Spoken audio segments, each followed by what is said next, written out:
What's the crack? It's your boy Teriak. Back at it again. A little chat and chill, ladies and gentlemen, for a little bit of the chat and chill. I do apologize. I think Spartacus tried to revive me. I took a quote unquote power nap, meaning I was lying down and I accidentally fell asleep. And then I kind of like woke back up and I was like, oh shit.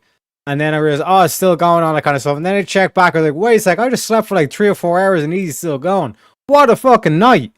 What a motherfucking night. Shout out to Easy, shout out to Jungle, shout out to everybody. You know what I'm saying? Let me play the clips as well.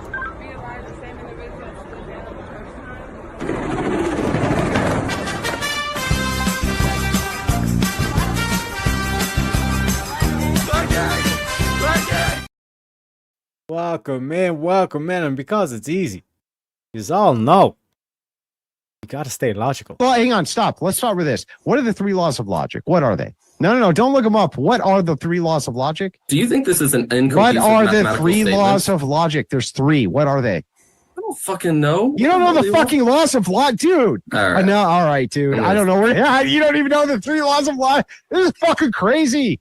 You're fucking crazy. Do you want to ask Speakeasy if he knows?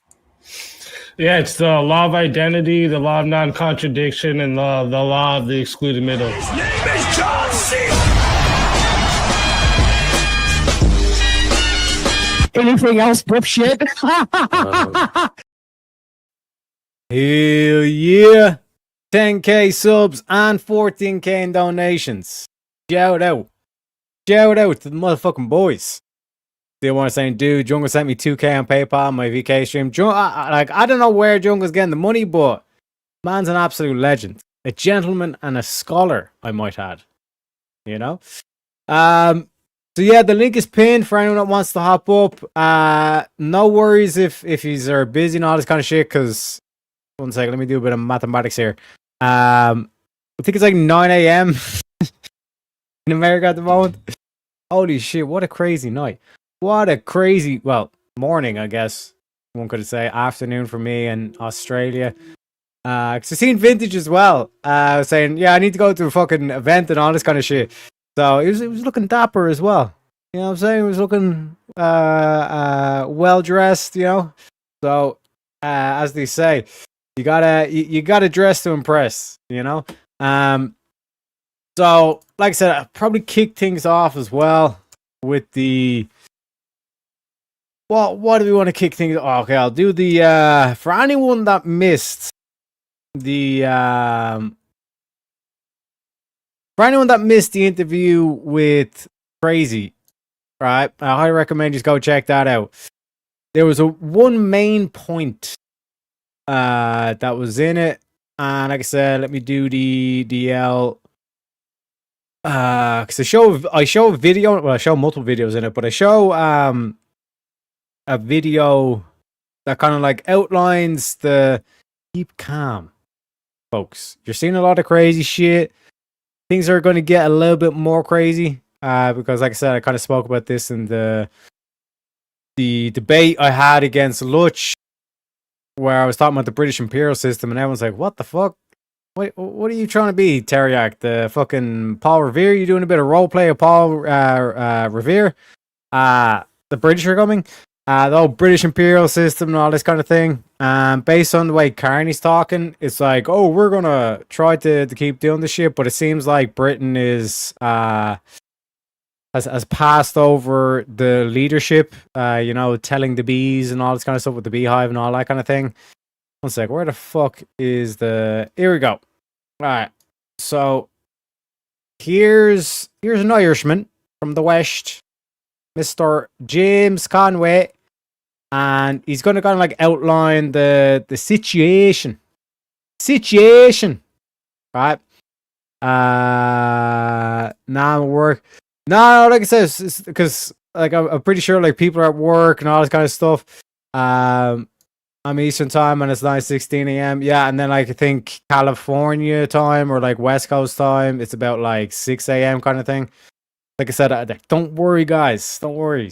Right, I've got a lot to go through. Because if anyone was there at yesterday's stream, the whole UFO, well, quote unquote UFO disclosure, was there. And again, like I highly recommend you check out Trump and all this kind of stuff.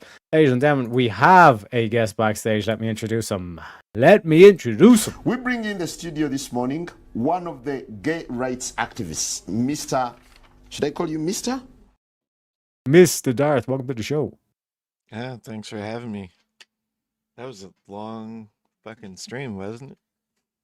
100%, baby. Amazing. Amazing. So let me play a clip before we get to the. I don't know if it's going to be the main topic. Like I said, just to make sure that, because that, like I said, I still see people blackpilling and all this kind of thing. Where is it at? Where is it? Yeah. Amazing. You know what I'm saying? And again, shout out to Easy. Well deserved. Well deserved. Can't wait for the 51-hour stream. You know what I'm saying? So, like I said, alien theory dumb. No shit. No shit. You know what I'm saying? But like I said, we're going to get into it. We're going to get into it because, like I said, I've been working overtime in terms of the research. Like, there's just so much shit dropping day to day. It's physically impossible to keep up with everything going on. Trying to keep up with Carney and his, like, trying to rally the fucking remnants of the British Empire, or sorry, the British imperial system. You know, like with the Australian and the remnants of Europe and all this kind of shit. But from that King's visit, it was basically like, yeah, Trump has basically kind of said we're moving on, baby. We're moving on, as they say. You know, there's a new master in the house, so to speak. But for anyone that missed the Crazy interview, this is one of the videos that I showed, right? So let's take a listen to what James Conway has to say. Hello, everyone. It is Sunday, the 31st of August. And we are about to enter a very, very frightening period. And I says I would do this video to try and, I suppose, not even waking up because it's too late to waking up now, but to congratulate a certain group on a tremendous victory. And yeah, we'll see where the cards fall. So I'm going to give you a good little video now on what I have come to know, what they might refer to as hidden.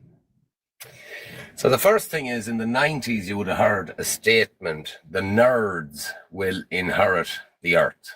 Now, you all thought that was some guy who had his trousers pulled up under his arms and a pair of funny glasses, kind of was pulling out of an inhaler, and he read too many books and all that. Well, that wasn't a nerd. Nerd was N-E-R-D, which is Nazis, eugenicists, racists, and deindustrialists. That's what the anagram stood for. So I'll take you back to World War II. It was before World War II that this was initiated, but that's for me to know and ye to find out. But what ye would be told in school in relation to World War II is that Germany, the Nazi party, lost that war. That is ludicrous. They did not lose the war. Far before the war started and during the war, the greatest minds of the Nazi side were being recruited by the American military to be brought to America after the war. Some of the figureheads who would not have been the intelligentsia, but they were willing to follow the orders, were transported to Argentina during the war. In all essence, the Nazis didn't lose the war. They simply moved. And a lot of them didn't move. A lot of them were based in America all through the war and during the war. And you can look all of that up if you want to. Personally, it doesn't bother me. But Nazism and eugenics go hand in hand. And what has occurred in the past 10 to 20 years especially can only be described two ways, depending on how you look at it. Evil or beautiful. Now, keep that in your mind. Put that in a little location in your head. Evil or beautiful, depending on the perspective that you look at it, right? Those two words, evil or beautiful. Depending on how you look at it. But what it does is it assures a sequence of events where a class of white Western people will continue to lord over society for the future. Mightn't look like that at the moment, but that's the end point. So, religion. There are three main religions now in the Western world. Judaism, which will be the religion of those who run things. Christendom, which will be the religion of those kind of in the middle class. And then Islam, which will be the religion of the kind of useful workers, do what they're told when they're told, cause havoc when necessary. These three religions will come under the one umbrella after the event. Yeah, so Judaism, the premise of Judaism is that they are God's chosen people, that the rest of humanity is a slave class under them, and that they will be at the top and they will accumulate the vast majority of the wealth, and they will have a slave class to provide for them, which is actually pretty bang on what's going on at the moment. Christendom is where you get to heaven by, oh, how would you say it, being a nice guy. Do you know, do what you're told when you're told, work hard, don't raise too many eyebrows, all the rest of it, and you will get to heaven one day. Islam is a little bit different. Islam is not only can you be a nice guy, but you must act to guarantee your entry to the next realm. You must act in a jihadi fashion. So you can see how they're about to be used. But anyways, you're all probably wondering about this mass migration to Europe.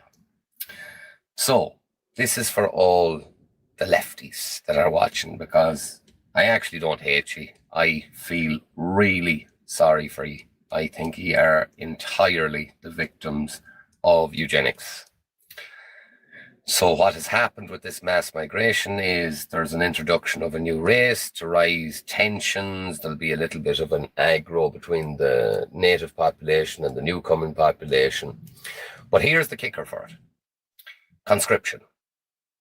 So conscription across Europe for the European army will start with the native population. This is to raise tensions. Now, the bit that they're not mentioning, but is very easily provable. If you have shown any right-wing thinking, you will not be conscripted. They will not conscript you under the guise that they will say it could be troublesome to have someone with a right-wing ideology in the army. The truth of the matter is... Or someone, let's say, who done a 4 to 5 hour debate saying that Russia should take over the EU. Can't have those motherfuckers on the front line. Because they might defect. They might help out Russia. This is a cull.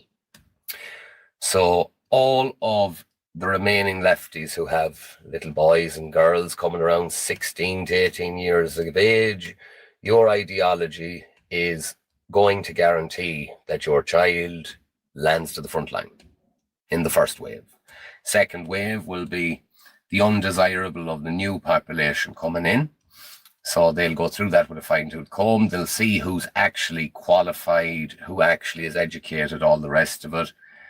And anyone that doesn't mean those terms will be given a choice. And the choice that will be given will be join the army, and after so many years of service, you will receive citizenship, which will never happen because of drone warfare and stuff like that. So, yeah, that's the call. Very plain and simple. So that's a little bit of the Nazi, a little bit of the eugenicist. We get into the racism. Racists survive because what they do is they group together in their own people. They're clannish. They keep the assets of that group of people to themselves. They survive. And then the deindustrialists. That is the control group. That is people who step away from society, go back to barter, go back to self-sufficiency, all the rest of it. And they'll be allowed to continue because this more technically advanced society needs a control group where they're like, oh, we have to have humanity behaving as it did historically. So your groups like Amish, Mennonites, your religious zealots that head off into the woods and do the compound and all that, they will be left alone. They'll be allowed to develop. So yeah, the nerds will inherit the earth. The frightening aspect that probably an awful lot of you don't realize is that politicians for the past 10 or 20 years have all had the one ideology, which was Darwinism. We have removed how stupid people are meant to die. We've removed it. Safety rails, insulation, all of these things have allowed stupid people to live and breed. And that's undesirable from the nerds' standpoint. It goes further than that too. They're dead set against homosexuality. They realized a very long time ago that there are a lot of people who have homosexual tendencies, but because society was so kind of religion-based, that they kept these desires underground. There were plenty of gay men who were married with children. There were plenty of lesbian women who were married with children. They kept these desires down. Now, by making society an open place for homosexuals and lesbians to carry on their deeds and all the rest of it, they come out into the open where they can be easily identified, where they can be manipulated by certain groups who sponsor things like perhaps chemicals that could be ingested into the body and used to assure that they would never breed again.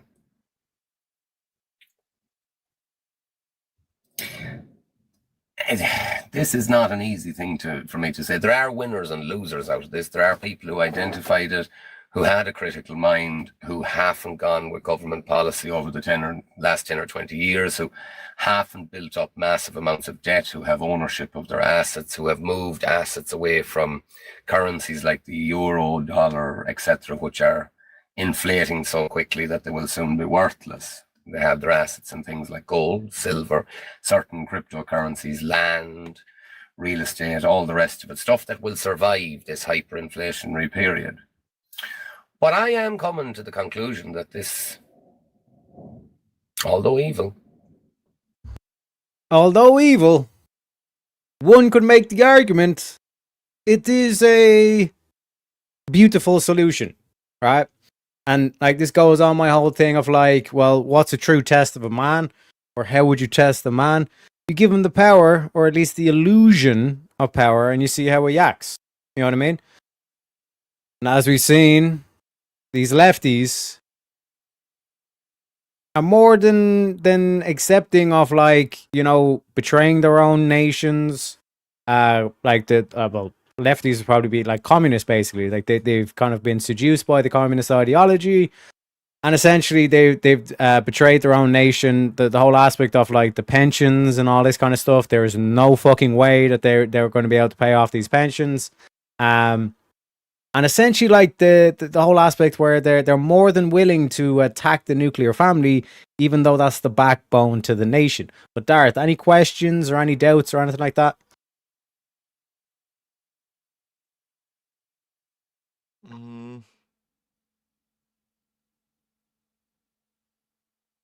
No, my mind's tapped, to be totally honest. I was going to tap out here in a second. Yeah, no worries. But that is the well, 100%. It almost seems like there's no loyalty to anything anymore, in a weird way. I don't know if that necessarily applies, but I was kind of thinking that when he was talking about that. Well, like that's the thing.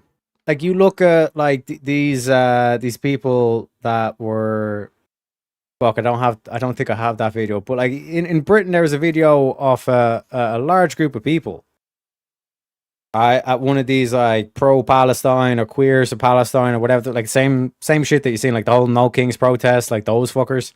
They were chanting in the heart of England, right, with police, you know, like making sure that their protest doesn't get interfered with. They were chanting, Charlie Kirk shot in neck, British Nazis will be next. Right? Now put two and two together here. Charlie Kirk was a fucking moderate Christian. A moderate Christian. And he said, shot in neck, Charlie Kirk shot in neck, British Nazis will be next. So like they basically put moderate Christianity, claim that they're Nazis, and saying that they're going to be shot in the neck next, right? Like what you see with these people is like they're mentally ill. 100%.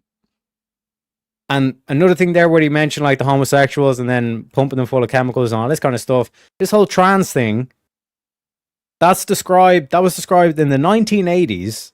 The religious leader at the time, Khomeini, not the dude that got blown up a couple of months ago, but his father, when he was leading it, he basically said, "Oh, this is a cure for homosexuality. This is a solution, you know, for homosexuality." And this was basically imported in, and that's why, you know, in the previous election, that was such a big issue, even though it was like less than 1% of the population, like 0.5% of the population, apparently. Like that's basically what they kind of viewed it as. It's like, oh, well, we got to have like a politically correct solution to it. But anybody again who has any doubts about, no, Tarek, I think you're smoking the wacky tobacco or whatever. This is the history that you weren't taught off in school, but it's easy verifiable. You can go back and just check the dates and all this kind of stuff. Tarek, you said something that was kind of weird to me, man. I'm not gonna lie.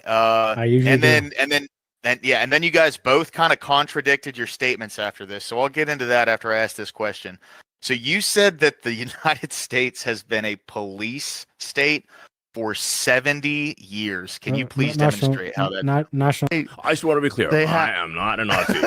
I think we covered it. Socialist. So 1945, after the war, Operation Paperclip, they basically the Soviets and America split the scientists. So all the Nazi technology, not just the physicists, but like the behavioral scientists and all this kind of shit, So when you look at like all the shit that went on in America, basically upper MK Ultra, all the shit, they just continued on the research that they were doing in the concentration camps, and even worse, they done it on kids. And in MK Ultra specifically, it was unwilling, unconsensual testing that like they were giving them like fucking LSD shit and all the stuff. That's why you're seeing the whole radicalized shit that went down in Hollywood, Charlie Manson. Follow on from that, in 1947, after they finished importing in all the I don't know if I can use the word, but Yahtzee scientists and the intellect and all the shit, essentially the National Securities Act gets passed, which, funnily enough, changes the Department of War to the Department of Defense. A nice little propaganda switch there, which should tell you exactly who you're dealing with. And then, like I said, in terms of the National Security Agency, CIA, the whole basically mechanism for the deep what Alex Jones has highlighted as the deep state, that basically gets formulated in 1947. And since then, you've basically been ruled by a National Socialist policy, because even as a modern day National Socialist, if I was a Yahtzee, America's the perfect government, because all I have to do is, as soon as it gets down to the two final candidates, I buy them both off. And I have my nationalist policies if I want the Republican in, and I have my socialist policies if I want my Democrat in. This looks a lot like Nazi shit, and we really should find out where the Horton brothers are. Okay. That's like a good argument for reducing the size of government accessible to bad actors. Yes, but Zeus must beat Kronos before you go to this. Is why I say read Prometheus.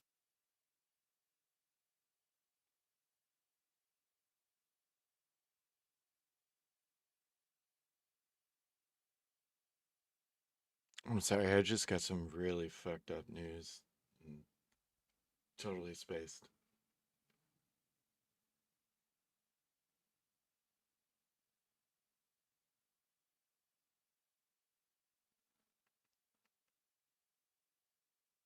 Oh shit, I was muted. Oh my fucking god. But yeah, sorry, Darth, what's up? I just got some fucking gnarly news. Are you okay? Yeah, I mean, it's shock, but my bandmate's wife I just found out, is terminal cancer. Fuck, man. Yeah.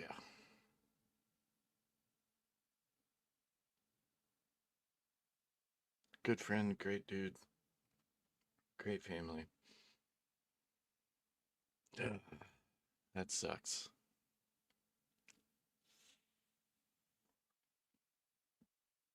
Really sucks. Sorry, saying about me. Sorry, I was just distracted.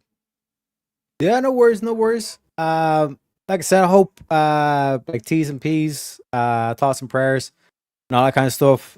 Like I said, it's not like what will be the thing? It's not like a death sentence like it was and all this kind of stuff. They have made a lot of breakthroughs and all that kind of thing. So yeah, man, like don't kind of like give up hope and all that kind of shit on it. You know what I mean? For sure. But here's the thing: now, a lot of people might be uncomfortable and they might be going, "No, Teriak, National Socialism and blah blah blah blah blah blah." Okay, right? Capitalism all the way. All right. Yep. Mm-hmm. Capitalism has its critiques. Right? The whole like the dirty name Karl Marx. While clearly we all disagree with his solution of communism and all this kind of shit, his critiques of capitalism are warranted, especially once you start to factor in globalist capitalism or monopoly capitalism, right? So just to kind of explain now, imagine a system that takes the best parts of different ideas and throws away what doesn't work. That's aristocratic National Socialism. So there's a lot of terms that's thrown away or thrown into the mix where it's like National Socialism, oh, like that's Nazis, and then that's fascism. Fascism, Nazism, and National Socialism are three distinct concepts. So like fascism itself is the like, you know, like it would be a single leader that we all rally around who's like ultra nationalist, authoritarian, all this kind of shit. And there's a difference between nationalism and then ultra nationalism. So like, for example, to give an example of like if an ultra nationalist would say zero immigration. Like we are one ethnicity and all this kind of shit. Whereas like nationalism would say, no, like we'll take in a couple or a few, you know, like a handful, but like there'd be clear limits and clear like you basically make sure that anyone that's coming in is going to be like evenly distributed amongst the population to guarantee that they all, actually, what would be the word? Assimilate into it, and like they adopt the culture. None of this shit where it's like they arrive and they're like, oh no, we're going to speak our own language and all this kind of shit. Right? So in terms of like National Socialism of itself is basically like you just socialize stuff that's key to the nation. So like, for example, like Lockheed Martin. This is an example of like where like you wouldn't be able to say if you were to go full blown capitalist, you would say, oh yeah, like Lockheed Martin is a private entity, and Lockheed Martin should be able to do business with the likes of the Chinese government and Russian government, all that stuff. That can't happen. You're undermining your own nation if you allow that to happen, because Lockheed Martin would then be like selling military grade weaponry to your enemies. Well, hasn't that so you have to socialize. Sorry? Hasn't that kind of been fucked up? Because like my mom was like a contract writer for like buying shit for the military and whatnot, and like it's written in our law that it has to be bought from an American company, which kind of would be National Socialism, right? Like, well, yeah, there's like the military, there's infrastructure, there's education. You know what I mean? Mm-hmm. And like as you're saying, like with the colleges and all this kind of shit, you know what I mean? Like they'll infiltrate any and all of these like areas to try and undermine your national security and try to destabilize the nation. And what the reason why Trump is such a key figure is that like that's basically what's going on in America, like the deindustrialization of America and all this kind of stuff. And Trump, this is why Trump keeps talking about the globalists and all this kind of shit, like the global capitalists essentially. And like this whole thing of like George Soros and all this kind of shit, like dudes that have accumulated so much wealth and like they basically have like this kind of like web or like for lack of a better word, like this web kind of like stretched across the globe. And they basically just use like, for example, like China, like they just use that for like the slave labor. And then like they already have like their own kind of like setup in terms of like transport and all this kind of shit, right? But the main problem with the National Socialism in Germany in 1940s was it was fascist, meaning that it's like you had like this supreme leader character and all this kind of stuff. The reason why that's prone to failing is from this aspect of, if it comes down to one man, power corrupts, absolute power corrupts, absolutely. But if you were to divide that top of the pyramid, let's say, into like an aristocratic class. So like one sec, let me actually pull this up first. Like what I've been talking about with the 5 stages of degradation of the soul that Plato talks about. Wait, where the fuck is it? Wait, did I delete that shit? Oh my god, man. Fuck. No, I feel you on that. I was another reason I'm up this late is I was trying to set up Rumble and shit, and fucking A, is that a mind fuck? Oh man, you have to do the whole like manually routed in. They don't like Rumble. They don't like Rumble. But one sec, let me pull up this real quick. Do a little study session, as you say. Plato's 5 stages of degradation of society. So just to run through the bit of philosophies. So in Republic, Plato through Socrates describes best form of government, and everybody generates over time due to human nature, right? So you have first and foremost aristocracy, right? Rule of the best, and like basically, as people say, oh, best is like subjective and all this kind of shit. The aspect here that we're talking about is like reason above all, right? And this is why I've been telling people, it's like if you have a belief in your head and like there's no reason, you have no justification for that belief, discard it. You have to be ruthless with that. Discard that shit, right? And I don't mean like, oh, my body, my choice. That's the justification for abortion. That ain't justification. That's tyranny. We'll get into that in a sec, right? But basically, this is governed by philosopher kings who rule with wisdom and justice. Society's harmonious because reason rules. Reason above all. Each class, rulers, guardians, warriors, and producers, performs its proper function, emphasis on rigorous education, justice, and common good. This is stable but fragile. Plato says eventually decline because even the best rulers can make mistakes in breeding, selecting successors. The nuptial number myth. But like this is the whole aspect of why like the fascist National Socialism fails, because it basically is like as soon as that leader is gone, even if that leader was a benevolent and completely wise and all this kind of shit, the next dude up, it's only a matter of time kind of thing. Then you have democracy, where it's like rule of honor or military aristocracy, and then like this is like picture like what was it, Gladiator, movie Gladiator, like Marcus Aurelius. He's basically like the example of democracy, where it's like he fights for honor and basically he wrestles it back and then he gives it back to the philosopher kings and then he dies in the arena, right? Then you have the oligarchy, right? Rule of the few, plutocracy. This is basically, think of like make that bag. Like the argument where it's like, oh, like we got to make that bag and all this kind of shit. And this is basically the British imperial system, like how it works. It's basically an oligarchy. It basically it subverts through its soft power with the money and all this kind of shit. It props up certain individuals or groups in the culture or in the politics, and they basically just like, okay, we've bought these people off. We know that they'll kowtow because we're basically funding them. Without us, they won't even be able to function, kind of thing. And it's basically the appetite for money. It basically erodes us all.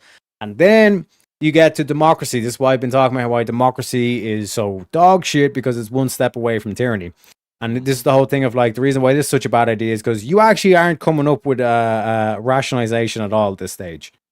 You know what I mean? You're basically just saying whatever's popular. And again, look at the debate with Luch, where Luch was like, oh no, like the polling and like the popularity, like that's a key aspect for like determining what's a good president.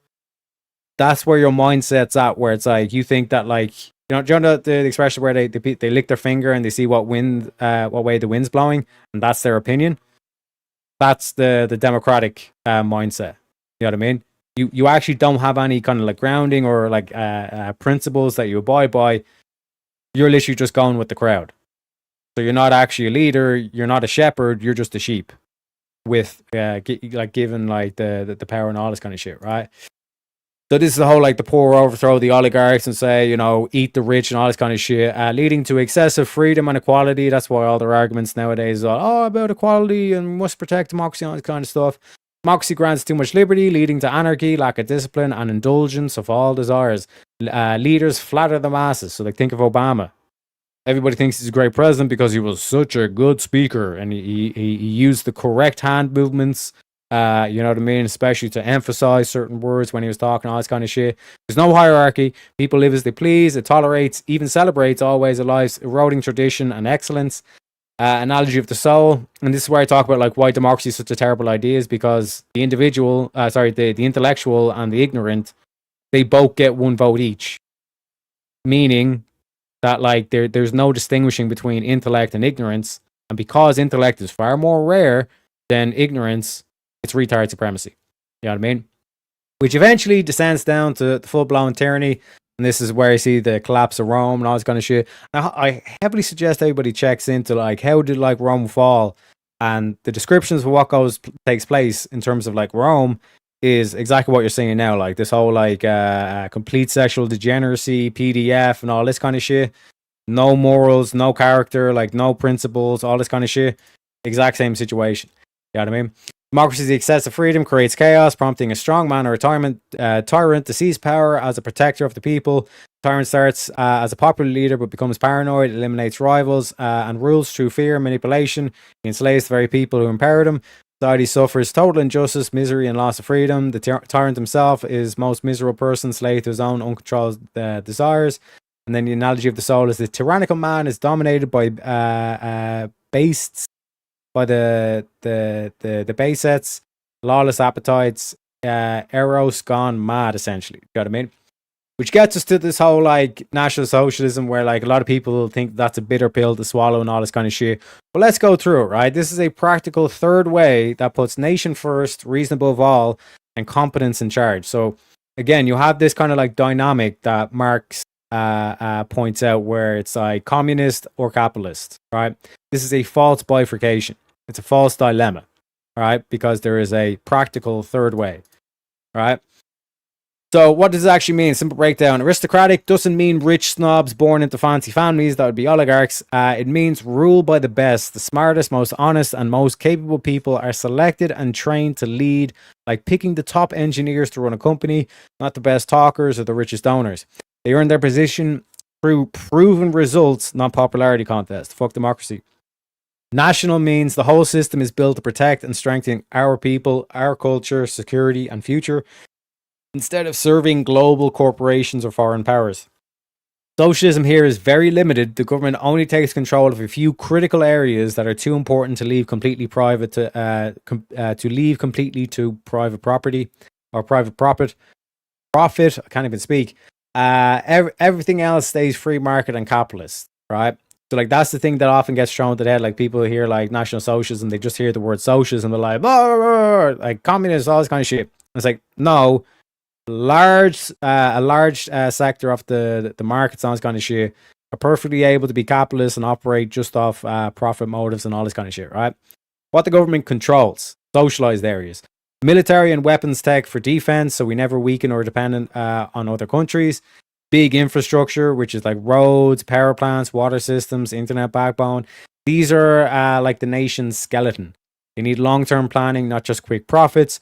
Education's another area where it's a strong national skills system that teaches real skills, not this whole LGBT bollocks and all this kind of shit, where it's like math, science, the actual history, discipline, and how to think critically. The goal is to build capable citizens and discover tomorrow's leaders based on talent, not money or connections. And this is another thing as well. Typically what you see is that, especially when you get to like the there's lower class, middle class, and the higher class will look down at lower class and all this kind of shit. But if you're a kid that, let's say, is born into poverty and your parents can't even afford, like, you know, to put food on the table and all this kind of shit. If you're a kid that actually shows like intellect and all this kind of shit, it's like they will like bring you up. You know what I mean? And they'll say, "Don't worry about it. We'll sort everything out.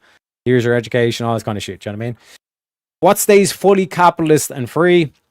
Market, regular businesses, so like shops, restaurants, your hairdressers, your salons, all this kind of shit. Factories making clothes or cars, phones, entertainment, housing, farming, tech, startups, almost everything remains capitalist and all this kind of shit, right? Because a hairdresser has nothing got to do with national security. So why the fuck would you socialize that? You're wasting your time. You know what I mean? People can own property, start companies, compete, and get rich through hard work and good ideas. Innovation and efficiency come from real competition, not government bureaucrats. Why this beats the alternatives, right? Communism fails because it tries to control everything. Because that's the whole kind of like, that's what you get like seduced by, this whole aspect of like, yeah, we need to get rid of the state. The state's corrupt and flawed and all this kind of shit. Then they get the power, they destroy the state, and then what's going to happen? What happens if, you know, like these, you know, cartels start rising up? Well, then you have to quell that, and that's where it's like it has to become totalitarian and it has to crack down and everything, which means they never actually get rid of the state. They have to retain the full-on power, but by that stage, they've already fucking destroyed the system. So this is why the communists never actually realized their mistake. You know what I mean? No private property, no real rewards for working hard, results, shortage, poverty, and a tiny elite telling everyone what to do. We've seen it in Soviet Union, Venezuela, etc., etc. It kills motivation and crushes freedom. Because if, like, this whole thing of equity, if I get the same result no matter how much effort I put in, why the fuck would I put in a lot of effort? Yep, I'm still going to be getting the... Yeah, I'm experiencing that on a daily basis. You remove the incentive, then why would anybody work hard? Exactly. Well, here's the thing that particularly like a lot of right wingers don't see, which is like the uncontrolled monopoly capitalism / like globalist capitalism or global capitalism. This also fails nations. Giant corporations and super rich investors chase maximum profit with no loyalty. They ship jobs overseas, import cheap labor to lower wages, create housing bubbles, and weaken the country so they can make more money. Does that sound familiar? They shipped your jobs overseas to China, where they imported in cheap labor through the H-1B visa, low wages, create housing bubbles. You know what I mean? We're currently in a housing market crisis and all this kind of shit. And they basically weaken they deindustrialize the company. You know? Globalists often push open borders and policies that treat your nation just like another shopping mall, not a home for specific people. It's like the whole thing of like, oh, we've just become a nation of consumers. You know what I mean? Aristocratic National Socialism protects against both. This is like the perfect middle, the same way that like courage is that perfect middle between foolishness and cowardice. All right, you take the two like opposite ends of like complete foolishness that you're not even thinking about what you're doing, you're just going head first into everything, and then cowardice where it's like you're not even going in, you're too afraid and all this kind of shit. Courage is what comes through the perfect middle. It keeps strong private enterprise and rewards success, beats communism. But a competent nation leadership stops big money from selling out the country, so you beat the globalist capitalisms or global capitalist. Decisions are based on reason and evidence, what actually works for the long-term strength and prosperity of the people, not emotions, polls, or donor cash. And it's not like this thing of like, oh, for example, like a lot of people are saying, oh, get Trump's son in next, you know, Barron Trump, like he should be the next president. No, Rubio is going to take over after Trump because he's proven himself, right? This is about building high-performance nations, strong defense, excellent education, thriving businesses, and then, like I said, I threw in like other areas as well for this. So here's the areas that need more than minimal socialization as well. So poor finance and money, a strong central bank. So like this whole thing of like the Federal Reserve, you need to actually like nationalize the bank itself, focus on sound currency and national stability, not serving global finance. Unregulated private banking often creates debt bubbles and crashes. Housing also, just to make sure that like, you know, for example, China buying up all this like land and all this kind of shit in America, that ain't happening. Often fail to provide affordable family housing, leading to demographic decline.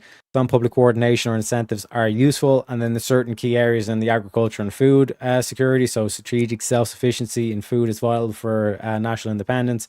And then justice and internal security core functions must stay under state control. But like the best left areas, mostly private, is like tourism, employment enterprise, rural development, general social welfare, environment beyond basics, foreign trade details, heritage and culture, right? But everything else, like your hair salons, your restaurants, your pubs, your bars, like just think of like your typical kind of like town, like your department stores, like all that kind of shit is no issue with being capitalist on stuff, but in terms of like infrastructure and all that kind of stuff, there's no other way. They basically have to be socialized, right? And then, is there anything else? Money and finance, justice system, we went over through all that kind of stuff. But yeah, shops, factories, restaurants, tech startups, entertainment, house construction, most farming, tourism, retail, services, capitalism 101, baby. You know, private property is a key thing because you need to make sure that people are able to actually, you know, own a house and live off one income. You know what I mean? Because that's the final nail in the coffin for the feminists. Once women start like seeing that like they only need one income, they only need one man, you know, and he's able to provide for a full family, which is where America's currently going. It's not there yet, but that's basically what Trump's vision is, you know. And this whole thing with like the tariffs, especially, that is a necessity, and that's why Trump's saying you're not even going to be paying income tax when you do your taxes and you work out how much aspects do you have, like in terms of like the sorry, not aspects, the how much like actual like finances that you're paying in terms of like the income tax on this kind of shit, and just think about like that's how powerful the tariffs are. Not only does it like protect your local industries and all this kind of shit, but like the tariffs, you'll be taking in so much tariffs that you won't even be able to pay income tax. You won't have to pay income tax. That would be a game changer for most people. 100%, bro. 100%. And like you will literally go back to a situation where, fuck it, you've got a job at the local garage or whatever. Like that would be enough to like not only like, you know, like you were saying, Dart, like, you know, forward your apartment and all this kind of shit. Mm-hmm. Make sure your basic needs are met and all this kind of shit, but you'll basically be able to fund the family. You know what I'm saying? EOD says, what did that supervillain German dude say? You will own nothing and be happy. Yeah, Klaus Schwab. You will own nothing and you will be happy. Yeah, like, he's a global capitalist. That's why Trump keeps talking about the globalists. Tarek, there's a better critique of equity. The only way for everyone to have true equality of outcome is for everyone to have nothing. Yes. You will have nothing, you will own nothing, and you will be happy. You know what I mean? Mamdani said no problem is too small for governments. Yeah, that's communists. Call them what they are, communists. You know? I had to eat. How to finish my game too. I had to finish my game too. My bad. Democracy is just retard maxing. Yes, it's retard supremacy. Like anybody who like thinks, and I think that's like the fruit from the lunch conversation is that's not the way to determine like where these Democrats are. Like anybody who's saying, oh, like what about the polls or your approval rating and all this kind of shit, be like, bro, your soul is in a dark place. Read some fucking Plato. Read the Republic. You are a hop skipping away from tyranny. You are one bad day away from fucking full blown tyranny. Also, welcome in, Ivan. Welcome in. Did he steal your notes, buddy? Terry, I literally wrote about the same thing Tarek is talking about yesterday. What can I say, man? What can I say? But what other way are we going to do? We're all going to rise up and, you know, like do a whole conflict and like wipe out a bunch of like competent, you know, strong men again. You know what I mean? And demoralize anybody who's actually left, because like people like forget this, like, yeah, like, you know, the Britain and America, like they triumphed over the Nazis and all this kind of shit, but Britain was fucking leveled, right? London and all this kind of shit, like they were all leveled, and then the remaining people were completely demoralized. So did they really win? You know what I mean? Like that's the whole aspect, and I heavily suggest you go look at, especially like the videos of like the men that returned from like World War II and all this kind of shit. Like their mind is completely fucked. Like there's one dude, he's like sitting in a wheelchair and he's just like constantly shaking. You know, and then like they go over and like he basically just hands out like a military cap, and the dude literally fucking like has a panic attack, and he's just kind of completely irate and all this kind of stuff. War is fucking brutal. You know what I mean? But like I said, what's going to happen is, because especially where the system's set up now, like all these people that went out and they took out a massive student loan to for their gender studies course and all this kind of shit, they're like hundreds of thousands of dollars in debt, right? So now they're going to do the whole like conscription thing, and depending on what way the Iran war goes, or if they do the whole like what Europe's going to do with the whole Russia thing, Russia-Ukraine thing, basically going to say, listen, buddy, we will wipe out those debts and reward you handsomely if you join the military and all this kind of shit. So all those retarded motherfuckers that took out a massive loan debt and have no way to pay it off, because what the fuck, what job are you going to get with a fucking gender studies degree? They're going to be looking at that kind of going, oh shit, I can solve my debt and all this kind of shit. Ship them off to Ukraine or to Iran, and they get blown up by a drone. You know what I mean? And some people might call that evil. Others might say it's a beautiful solution. You know what I mean? And appreciate you, Darth. Thanks for joining in, as they say. And equally, like with all these like Islamists that came over and all this kind of shit, who basically say, oh, like we'll give you permanent residency, like this whole aspect of, if I know what you like, if I know your wants, I can make you dance. You know what I mean? This is why, like, you know, the personal data. I mean, that's why that's such a key thing, and like people have been talking about that. It's like, no, I don't want my public data and all this kind of shit, because if they know your wants, they can make you dance.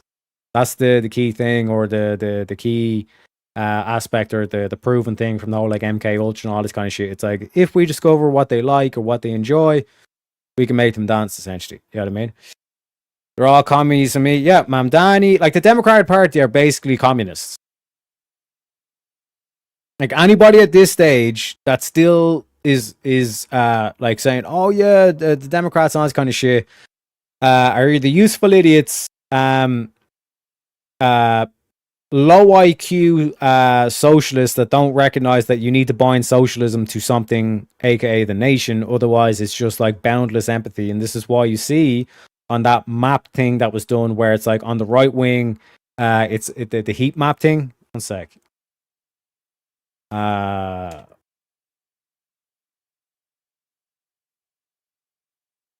this thing.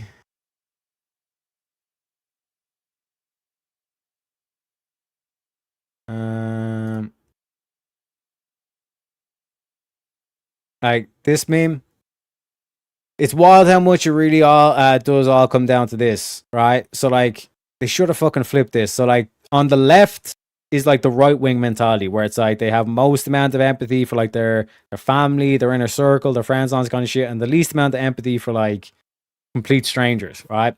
Whereas left wing heat map is completely fucking reversed. So like anybody who's left wing and socialist, all this kind of shit, they're just on their way to communists because they have more empathy for a stranger than they do their own fucking family. You cannot trust these people with power.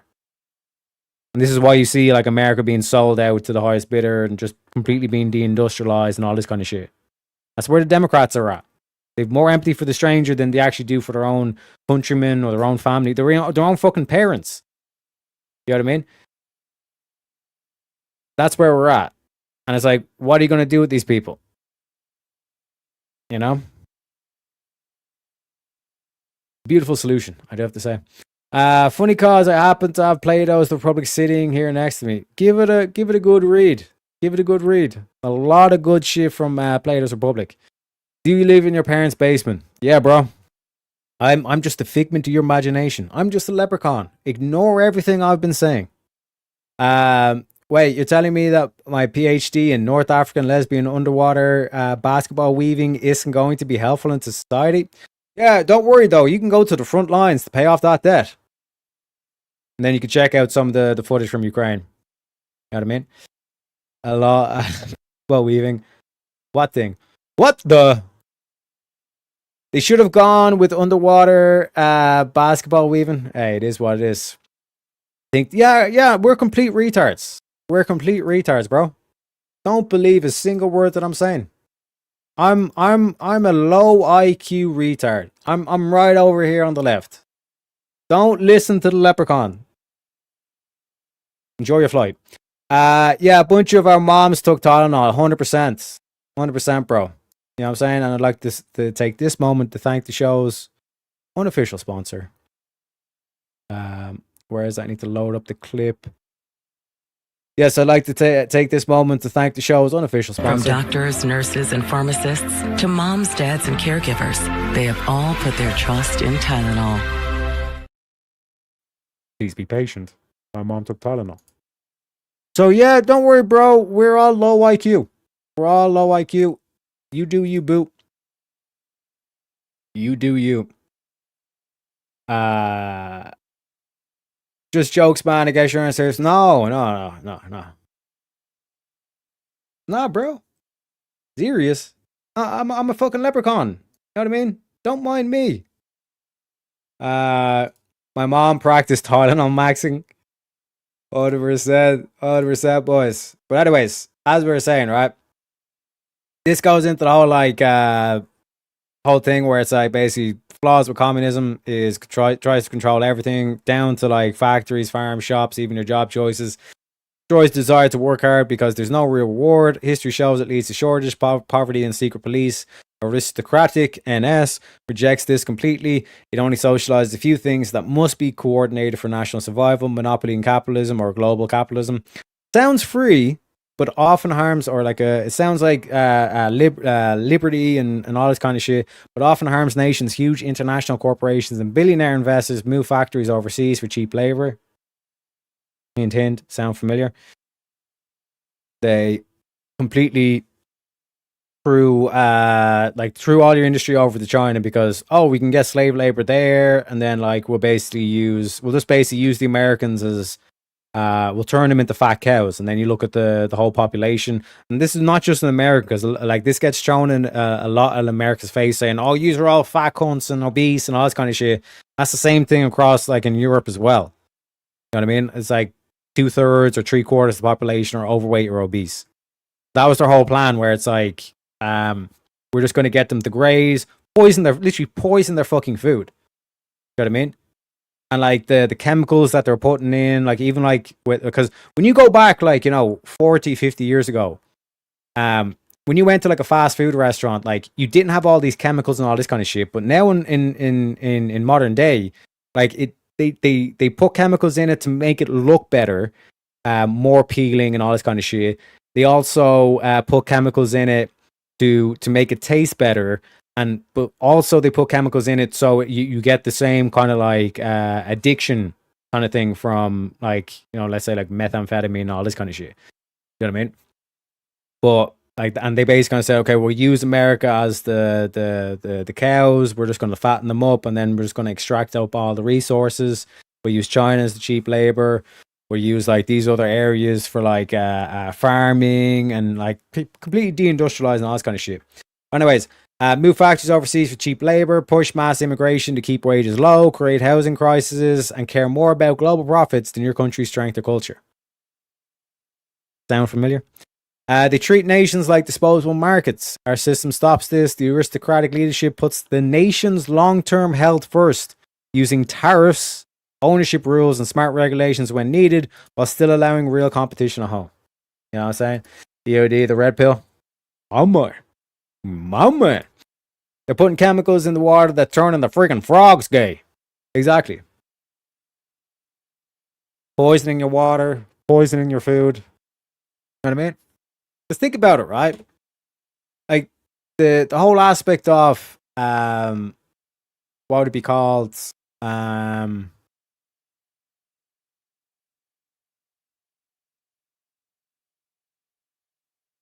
Like when you think like you only really experience this when you go full carnivore, when you cut out all these carbs and all this kind of shit. Like you will eat like as a carnivore, you don't even need to map out like how much calories you eat and all this kind of shit.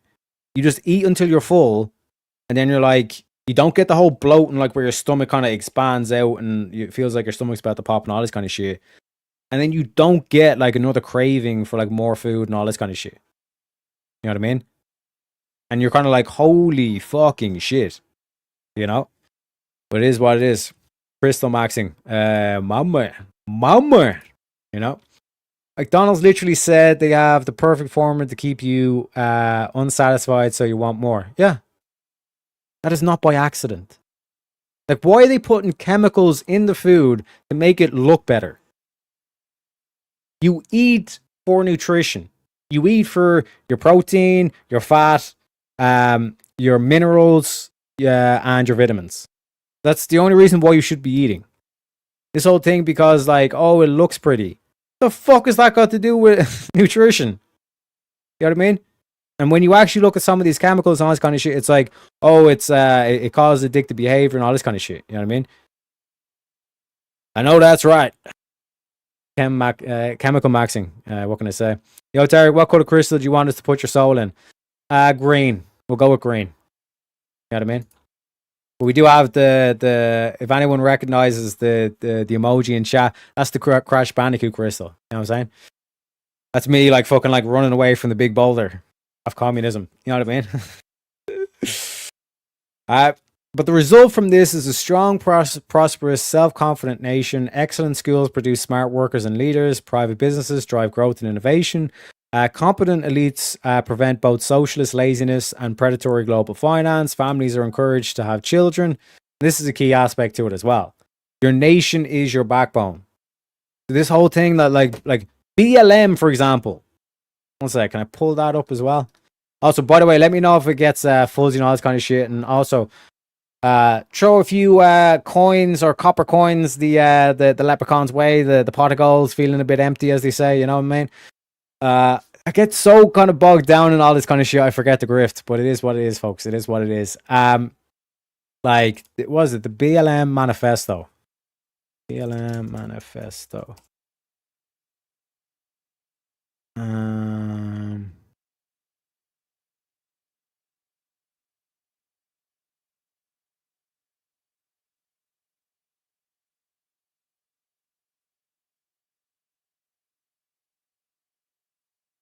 Ah, shit, one sec. Let me throw this over so you can see what I'm doing.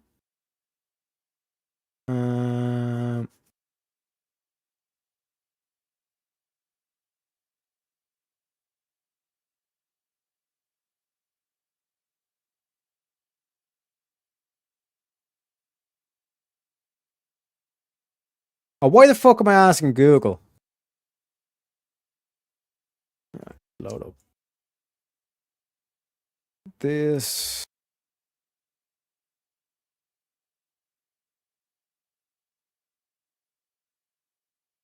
Yeah, so this was the original manifesto, or whatever. So, what we believe statement on the nuclear family. What's on its official website under the page title "What We Believe." Later removed around. 1 sec. Give me the.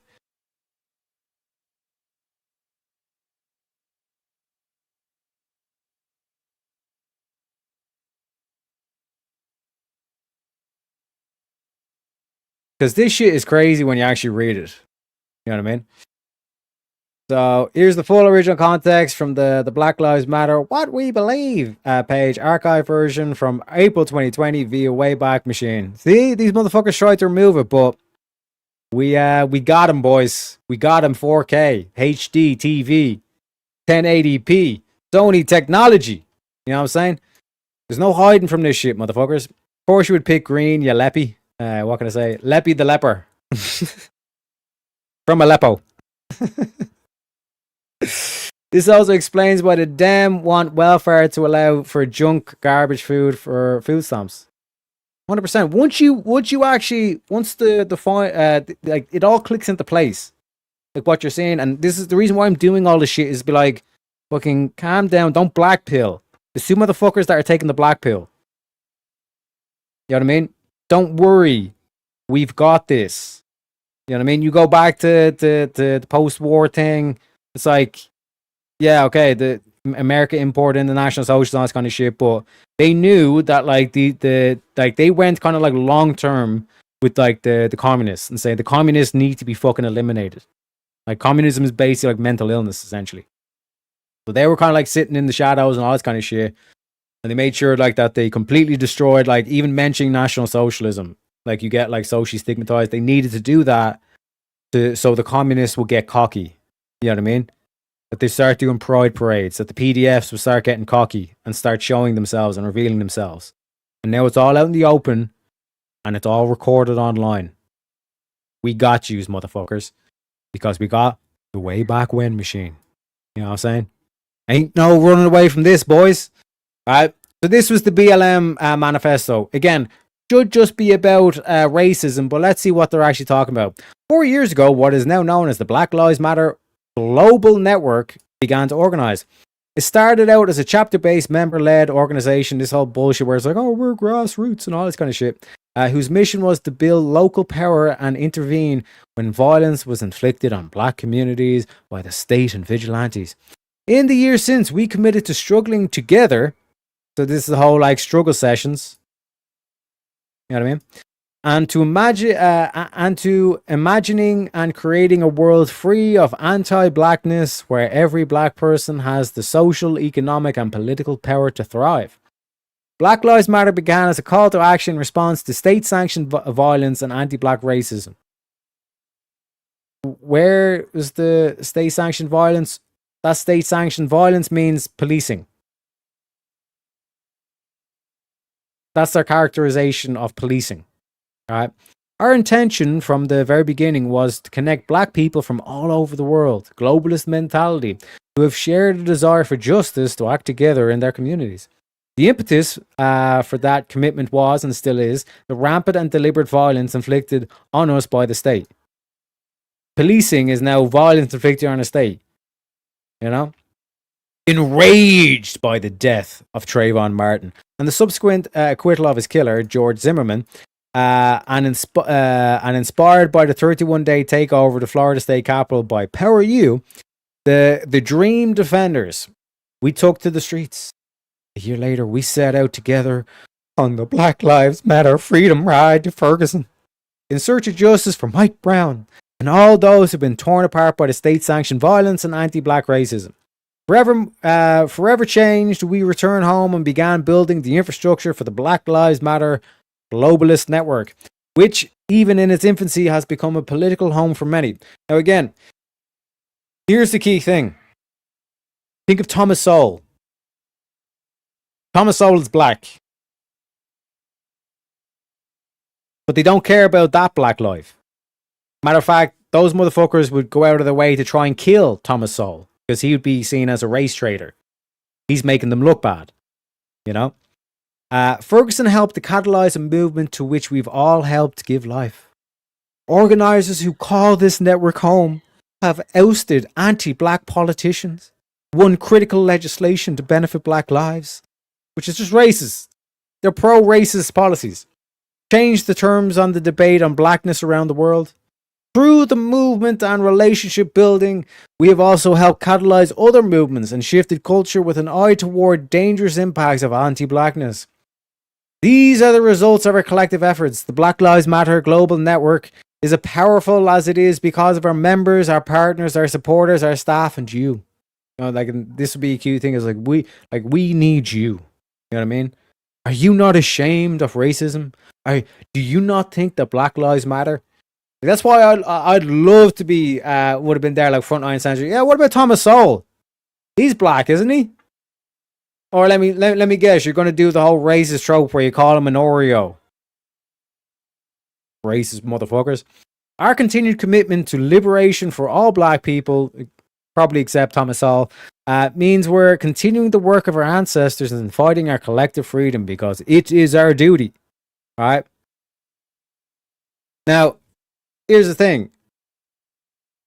They clearly recognize our duty, but then they want all these rights with no duties. Rights absent duties. Do you not? Oh man, the hypocrisy is overwhelming. Every day we recommit to healing ourselves. Oh my god. This is like feminist language. We need to heal. We need to heal, you know? And to co-creating alongside comrades. You know? What the fuck? You know? Allies. Do not want to be an ally. And a family. Oh my god. It's a culture where each person feels seen, heard, and supported. And as you all know, I've got a saying to which I say. I just had a question. Does Glenn and the girl with the big eyes have a thing going on or something? Or what's going on here? Lads, women should be seen, not heard. Yeah, seen, not heard. Focus.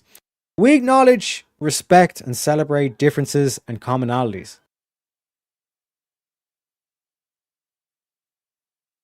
How does that make any sense? You know what I mean? It makes no sense. We work vigorously for freedom and justice for black people. And by extension, all people. Then why not just call it All Lives Matter? Remember when the counter movement of All Lives Matter and they were like, that's racist. Wait, what? All Lives Matter? How the fuck is All Lives Matter racist? You know what I mean?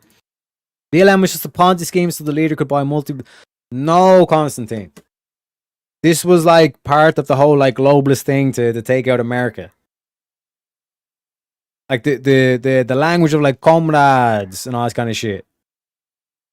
This is a communist aspect. I didn't even know Thomas Sowell was black till you told me. Yeah, man. You know what I mean? The son of man is the farmer who plants the good seed. Mama.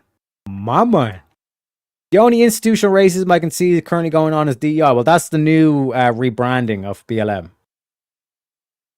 Diversity, equity, and inclusion. Equity is communism. Diversity is the whole BLM thing. Diversity and inclusion kind of thing. Inclusion as is feminism as well. But hey, it is what it is. We intentionally build and nurture a beloved community that is bonded together through a beautiful struggle session again, communist language, that is restorative, not depleting. So then why not reform the police and not defund the police? Because they're full of shit. We are unapologetically black in our positioning. The other way that, like, you know, they review like the cop footage and like the dude's like saying like, fuck you, pig, I won't do what you tell me, and then like they hit him with the taser and they're like, police brutality. It's like, okay, you could have just, you know, followed the orders of the police dude. Didn't have to get all aggressive, didn't have to call him a pig, Didn't have to get aggressive. This is what this is saying. We're unapologetically black. What, is Thomas Sowell not black now? Remember when Joe Biden was like, if you don't vote for me, then you're not black. You know? Read between the lines. You know what I mean? In affirming that Black Lives Matter, we need not qualify our position. Remember when I talked about Plato and the 5 stages of the soul degradation? The last stage being tyranny, where it's like there is no reason, it's just power, power above all. Power above reason. Their argumentation, see the way like the oligarch, the oligarch's argument would be what makes us the most money. The democracy position would be what is the most popular position. And then you have like tyranny, where it's like, because I said so. We need not qualify our position. We need not qualify our position. We need not provide a reason. We don't like reason. Reason exposes us. You know what I mean? To love and desire freedom and justice for ourselves is a prerequisite for wanting the same for others. So we want the freedom and justice, and then maybe we might give you a little bit of freedom and justice and all this kind of shit. Even though freedom and justice should be across the board. Otherwise, the concept doesn't work. We see ourselves as part of the global black family. Again, globalist. And we are aware of the different ways we are impacted or privileged as black people who exist in different parts of the world. We are guided by the fact that all Black Lives Matter, regardless of actual or perceived sexual identity, gender expression. So, wait, what? Like literally the first 3 things that you fucking listed has nothing got to do with race. Nothing got to do with race. Economic status, ability, disability, religious beliefs or disbeliefs. They don't really like Christians, do they? Can't be having Christianity because Christianity has that pesky belief that like we're all created equal in the eyes of God, we're all made in God's image. Can't be having that when we want to do some racy shit, you know what I mean? And I basically tried to create black superiority. Can't be really having Christianity, you know? And then again, immigration status, you know what I'm saying? We make space for transgender brothers and sisters. What about the two-spirited non-binary bullshit thing? We are self-reflexive and do not and do the work required. I've never seen a fucking communist work to dismantle cisgender privilege and uplift black trans folk, especially black trans women who continue to be disproportionately impacted by trans antagonistic violence. You know what I mean? We build a space that affirms black women and is free from sexism, misogyny, and environments in which. So it's like this one's for the trans, this one's for the feminist. We practice empathy. We're empathetic. And this is why I've been like screaming at Mo and Abe. Don't do that thing where you just say, "Oh, empathy doesn't exist." That's a fatality. They want you to do that because then they can say, "Well, we practice empathy," in that whole like trans voice. Well, we practice empathy, and they're saying that empathy doesn't exist. And then they paint you off to be Hitler. You know what I mean? We engage comrades with intent to learn about and connect with their context. You know what I'm saying? We make our spaces family friendly and enable parents to fully participate with their children. We dismantle the patriarchal practice that requires mother to work double shifts so that they can mother in private, even as they participate in public justice work. And this is the whole thing. They weaponize the sisterhood. Like that whole like sisterhood thing. That's not necessarily a bad thing. That is just a phenomenon with the women, like that whole kind of hive mind thing, and they go out of the way to protect other women, all this kind of shit, even if the other woman's saying a bunch of goofy shit. That sisterhood, like a lot of people say, is like, oh, we need to break the sisterhood in terms of that aspect. Nah, bro. That's like a natural kind of like female kind of like mentality kind of thing. But rather than destroy the sisterhood, we can subvert it and, like I said, get the sisterhood itself to start appreciating the patriarchy and all this kind of shit. You know what I mean? Listen, I have even ran from the cops many years ago, and even after I ran away, once they caught up and gave me an order, I listened. 100%, bro. 100%. Just listen to the fucking cops. If they do anything fucked up, they all have badge numbers. They even have body cam footage now and all this kind of shit. Top of the morning to you, Big Irish. Top of the morning to you, Bad Gramps. They didn't act crazy because I actually stopped and followed the commands of the officers. Exactly, just fucking follow the orders, you know. Morning, Stammy. Morning. All right, I'm going to bed. Take it easy, Jack. Have a good one. Have a good one, Jack. Night, Jack. You too. Just woke up. Crashed around 5:30 a.m. I even had a power nap as well. You know what I mean?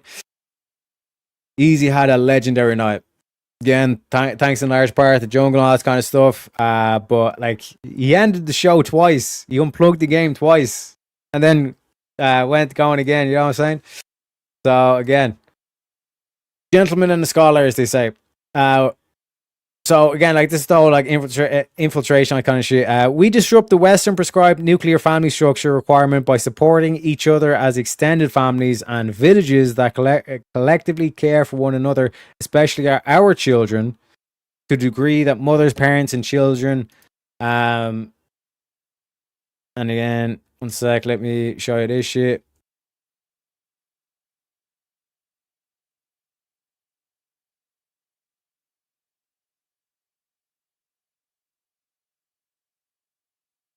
Wait, where the fuck is it? Yeah. So remember this shit? You think we're sinful? You fight against our rights. You say we all lead lives you can't respect. But you're just frightened. You think that we'll corrupt your kids if our agenda goes unchecked. Funny, just this once, you're correct. Like, look at the big smile on his face. And say, yeah, actually, you're right, but we're going to do it anyways. Because we think that we have the power. You know, fight the power. You know, this whole thing. They weren't like, no, this is them rubbing it in your face. Like, these PDFs, like, they're literally coming for your children. Like, we're going to do it, and you're not going to be able to stop us because we think that we wiped out the power structure. But as I pointed out with the deep state, you motherfuckers fucked with the wrong people. The Aryans shall rise again. We'll convert your children. Happens bit by bit, quietly and subtly, and you will barely notice it. You can keep them from disco, warn about San Francisco, make them wear pleated pants, we don't care. We'll convert your children. We'll make them tolerant and fair. There you go. Will yous fuck boys straight to the front lines. Watch out for those drones. The country stays secure and sovereign instead of being slowly sold off. Oh, ain't it beautiful? This is sorry, wrong one. That was the national socialism that I was reading, right? So again, like reading what they're saying here. What the fuck was that? Yep. Like this this was Stammy. Like listen to that. What the fuck is going on right now? You know what I mean? This is why I say it's a beautiful solution. It is a beautiful solution what's going to happen to these cunts. Alright? But like this whole thing, we make spaces family friendly, but we also want to disrupt the nuclear family. The backbone to your nation is the nuclear family.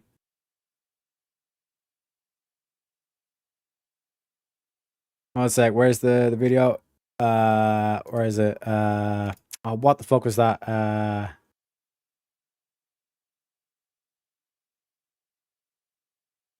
This beautiful one meme.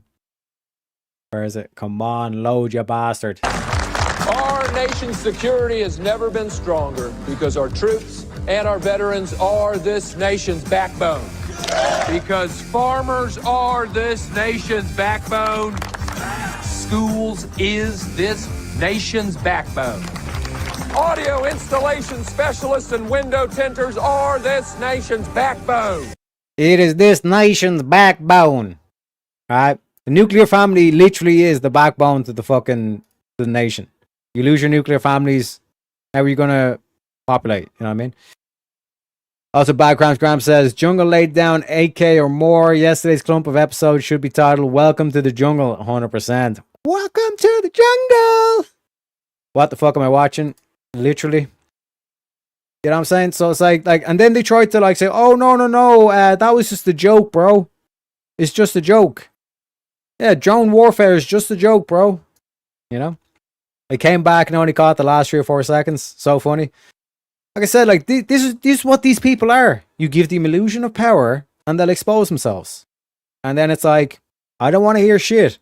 I don't want to hear, oh, don't you have empathy? No, I've got no empathy for PDFs. I've got no empathy for these guns. You know? Your PFP even fits that expression, Sammy. Yeah. What the fuck? You know? Or as our boy, the legendary JLP would say, I need to learn off where all these things are because I've reshuffled the memes, as they say. Amazing. You know? Amazing. You know? We foster a queer affirming network. Now, when they say queer, here's another video for you, ladies and gentlemen.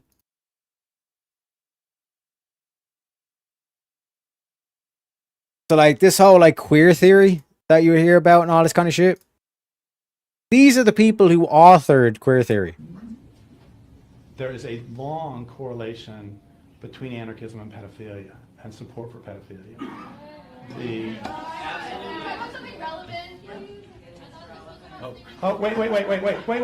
That's a beautiful line. Thank you so much for asking. How about something relevant? I've been talking about rape culture all day, and pedophilia and the support of pedophilia is not rape culture. Actually, it seems you're acting like this is a spurious connection. So we're going to play Jeopardy. We're going to play queer theory. We're going to play queer theory, pedophilia, Jeopardy. Okay, answer. Commonly called the godfather of queer theory.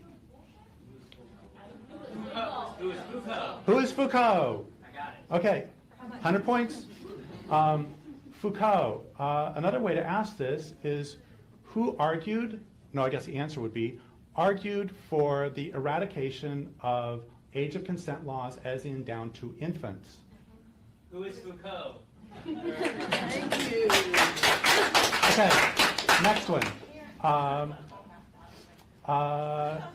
The author of the founding document of queer theory. Who is Gail Rubin? What percentage? No, the answer is 50%. Question is?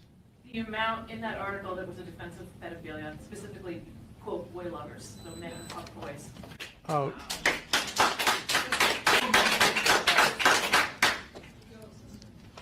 And since you're not believing me, quote, this is in the founding document of queer theory. Like communists and homosexuals in the 1950s, boy lovers are so stigmatized that it is difficult to find defenders of their civil liberties, let alone for their erotic orientation. That's in the founding document of queer theory. Oh, I'm sorry, I'm using facts. A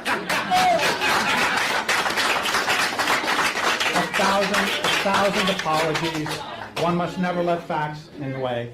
Oh, and she also compared, by the way, she compared pedophilia to a preference for spicy food. The thing is, I have never heard of anyone who has to have years of therapy because they ate hot and sour soup. Okay, so up to 200. Now it is pedophilia and queer theory for 300. That would be author of Macho Sluts. Author of Macho Sluts and Public Sex. Pat Califia. And like, this is the whole thing.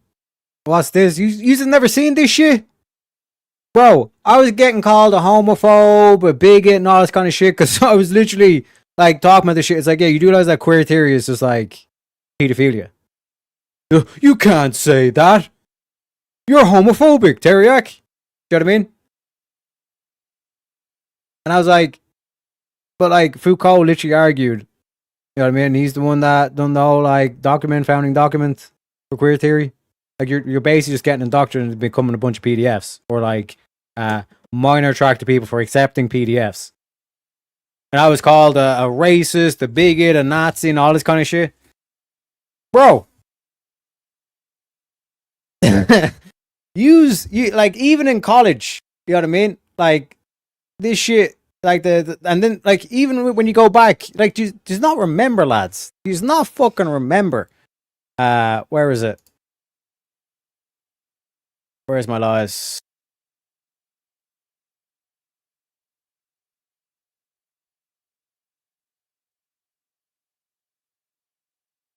Where is it? Yeah, here we go. Remember? Wait, how long ago was this? I remember when I done this debate. And look who's in the picture. Look who's in the picture. This cunt. Trans ideology is homophobic. You know what I mean? Can I get to the opening statements? So we're starting up. Like I said, this is but like we because I'd want to if they're girls, also born men. Like this is actually I need to go back to these debates and do like a compilation and just been like nobody's seen this shit. But like I said, I done all this shit. So one sec, yeah. So here we go. And shout out to Jake for hosting us, all this kind of shit, you know what I mean? Time starts whenever. Yeah, so I guess I'll go first then, is that okay?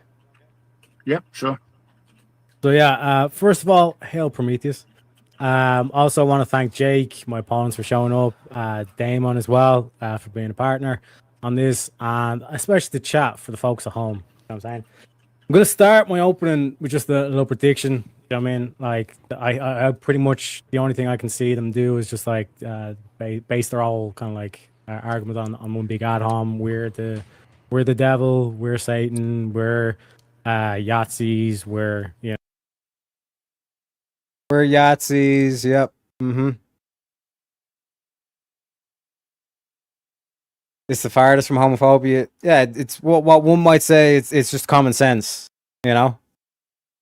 That we shouldn't be allowing homosexuals to adopt kids or surrogacy and all this kind of shit. You know, the worst people in humanity kind of thing. So if that's the true, case, you guys are. then, yeah, if that's the case, then I will be your Satan. You know, a little inspiration from Book of Job, Ha Satan, the adversary.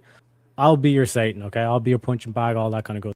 So my whole intro here is like, okay, if I am a Nazi, I'm just going to demonstrate to you, like, this is what I want. I want this whole trans thing to run rampant and genocide the gays and stuff. So first of all, I want to start with definitions, because definitions are important. And again, this is going to seem weird why we're defining this, but just keep this one in the back pocket. So first of all, I'm just going to define what genocide is. A lot of people think that genocide is like two nations go to war and one nation wipes out another nation. That ain't the whole story. Like genocide also includes if one nation was to take all the males and females and castrate them. That would also constitute genocide as well. Just note that in your mind, put in your back pocket. We'll come to it later. And like notice, like look at First Amendment. He's like, what's going on? This is why I said, like, I actually tried my best to fucking like try to ring the alarm and say, listen, boys, what yous are doing ain't fucking good. Here's a bit of reason. Because I can show you, like, I can literally, I should have dressed up in, like, Nazi regalia and all this kind of shit, just to bring the point home. But I show you, like, even if I am the devil to use, like, I'm this, like, racist, bigot, homophobe, and all this kind of shit, I actually want the trans movement. Second of all, what I want to do is highlight the whole gender conformers and then the gender non-conformers. Basically, two groups of people we're going to be talking about here tonight. And again, like I know, like what Jake will, like audience, like right wing, all the stuff, don't really kind of get a lot of the concepts. But just to simplify it down for you, it's like there's basically the gender conformers are basically, you know, males or men who were born male and act like men, women who were born female act like women, and also transgender people who are post-operation. You know what I mean?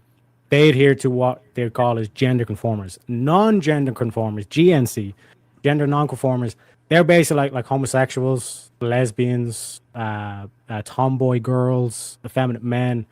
They're basically, they operate as if they're, you know, men or women, all this kind of stuff. They defy the gender norms, as they say. So, and like this is the thing, like they're actually just mentally ill, you know. Like this whole argument of like, oh, we were born this way. Like the whole, remember like the gay argument they tried to push and ram down your throats. Oh, we were just born this way. That's again a tyrannical argument because they said so. I'm gay because I said so. Being gay is a choice. Mental illness, essentially. You know what I mean? Same way with like tomboys, same way with feminine men. It's just like a mental illness. Like their brain's not operating correctly, you know, or their mind is not operating correctly. It's typically a sign of like, okay, something's wrong or something's up. You know what I mean? And just like I said, we need to. They need help, essentially. You know, but I again, like I'm trying to demonstrate to these motherfuckers, like to these lefties, these Democrats, to these like socialists and all this kind of shit, that it's like you're being led down the path of communism. You're being led down the path of PDFs, all this kind of shit. I tried my best, and again, I was called I was called a retard, an idiot, and all this kind of shit. So now at this stage, I'm like, fuck them. Fuck these cunts. They deserve everything that's coming their way. If I was a homophobe, like if I was a Satan character, do you know what I mean? Like basically my whole plot would be this, do you know what I mean? Basically what I'd want to do is I'd want to confuse these gender non-conformers. I want to like, because we basically want to just wipe these people out. So like what we do is we'd confuse them young, you know? So like we basically like tell these people that are already confused, you know, sexually maybe, like as young as like, you know, like 9, 10, you know, 11 years of age. Like if they like other boys, how do they not know that they don't, you know, they're not just a woman born into a man's body? You know what I mean? That like how do you know the difference? Well, you'd have to like, continue on with the gender stuff. Do you know what I mean? And then what we do is we basically lead them through the path of like all these like drugs, like Lupron. Lupron, by the way, is a drug that was used to chemically castrate sex offenders. So you see how, like I said, this is starting to go down the evil path. We're basically convincing these young people who are confused to chemically castrate themselves. And then when they're down the path and they're old enough, we can get them to do these surgeries. So they surgically remove their genitals. You know what I mean? Which, like I said, in terms of the confusing them young, we've seen data from the DSM-5. But whereas they're saying like 80% of like kids that come in with gender dysphoria, when they grow up, it dissipates. They no longer have gender dysphoria. So as little as like 9 years of age, like these young kids, these doctors, it's like an 80% chance that they might diagnose this wrong. And the consequence of this is to chemically castrate them, remove genitals, et cetera, et cetera. And like I said, if I was that evil genius, I mean, like I said, that Satan character, you know what I mean? I'm effectively genociding the gender non-conformers. Because like I said, in terms of the whole thing, we're chemically castrating them. We're leading them down this path, and we have like an 80% error rate, the potential of this. And you might say, this is a crazy conspiracy theorist. But this is what they do in Iran. Iran is one of the top 3 countries for trans surgeries in the world. And the greatest evil genius part about this ideology is that, like, I'm the hero. I'm the ally. I'm the trans ally. You know what I mean? And I'm charging them thousands of dollars to do this to themselves. All these gender non-conformists, I confuse them. I've got them to think 1 = 0 by just adding in gender, fucking with their heads.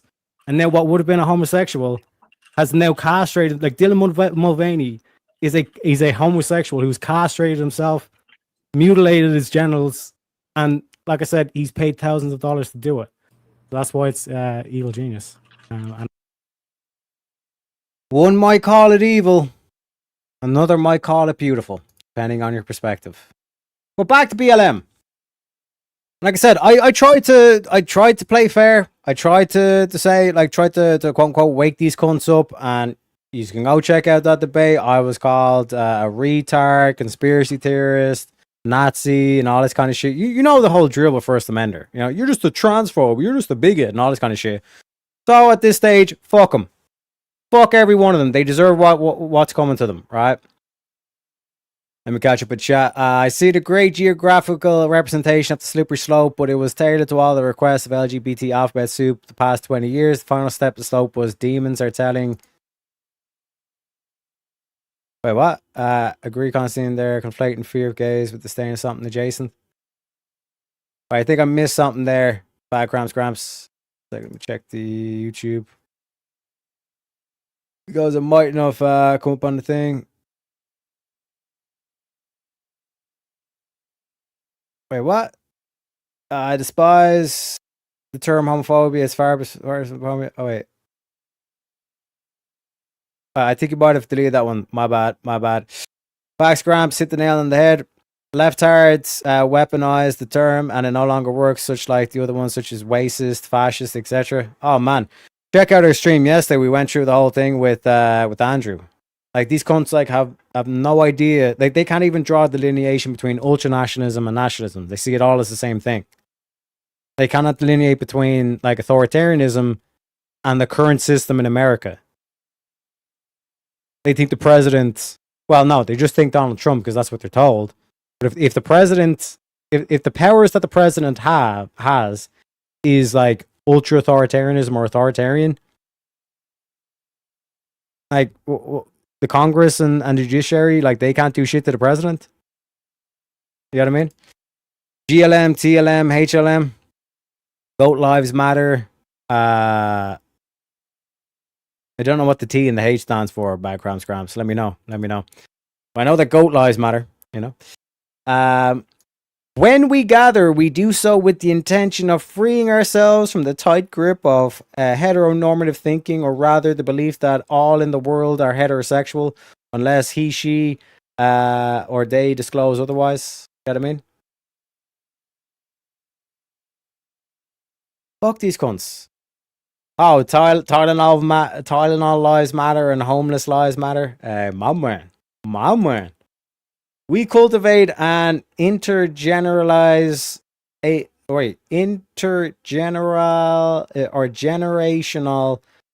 and communal network free from ageism. We believe that all people, regardless of age, show up with the capacity to lead and learn. So it's like basically what their whole kind of recruitment thing was. We're going to get all these mentally ill people. We're going to get all these feminists. We're going to get all these atheists. We're going to get all these old people. Old people have like typically like the old people have like the wealth in the nation, and we're just going to like feed them a bunch of lies and all this kind of shit, and then we're going to get them to turn against their own nation. All right. We embody and practice justice, liberation, and peace in our engagement with one another. They have no concept of justice, liberation, or peace. You know? This was the core content of the page. You combine background on the organization with its guiding principles, often referred to as the 13 guiding principles in education activist materials, though not always numbered in the original top page. The page was removed in September 2020 amid public scrutiny. Don't worry, motherfuckers. We see you. We got you now. Let's go a little bit more into the 13 guiding principles. I kind of want to debate First Amendment on the trans stuff. No, bro, fuck them. At this stage, fuck them. You're just going to get the same shit where, like, you're a Nazi or whatever the fuck. But they can't be helped. This is why I keep trying to stress to people.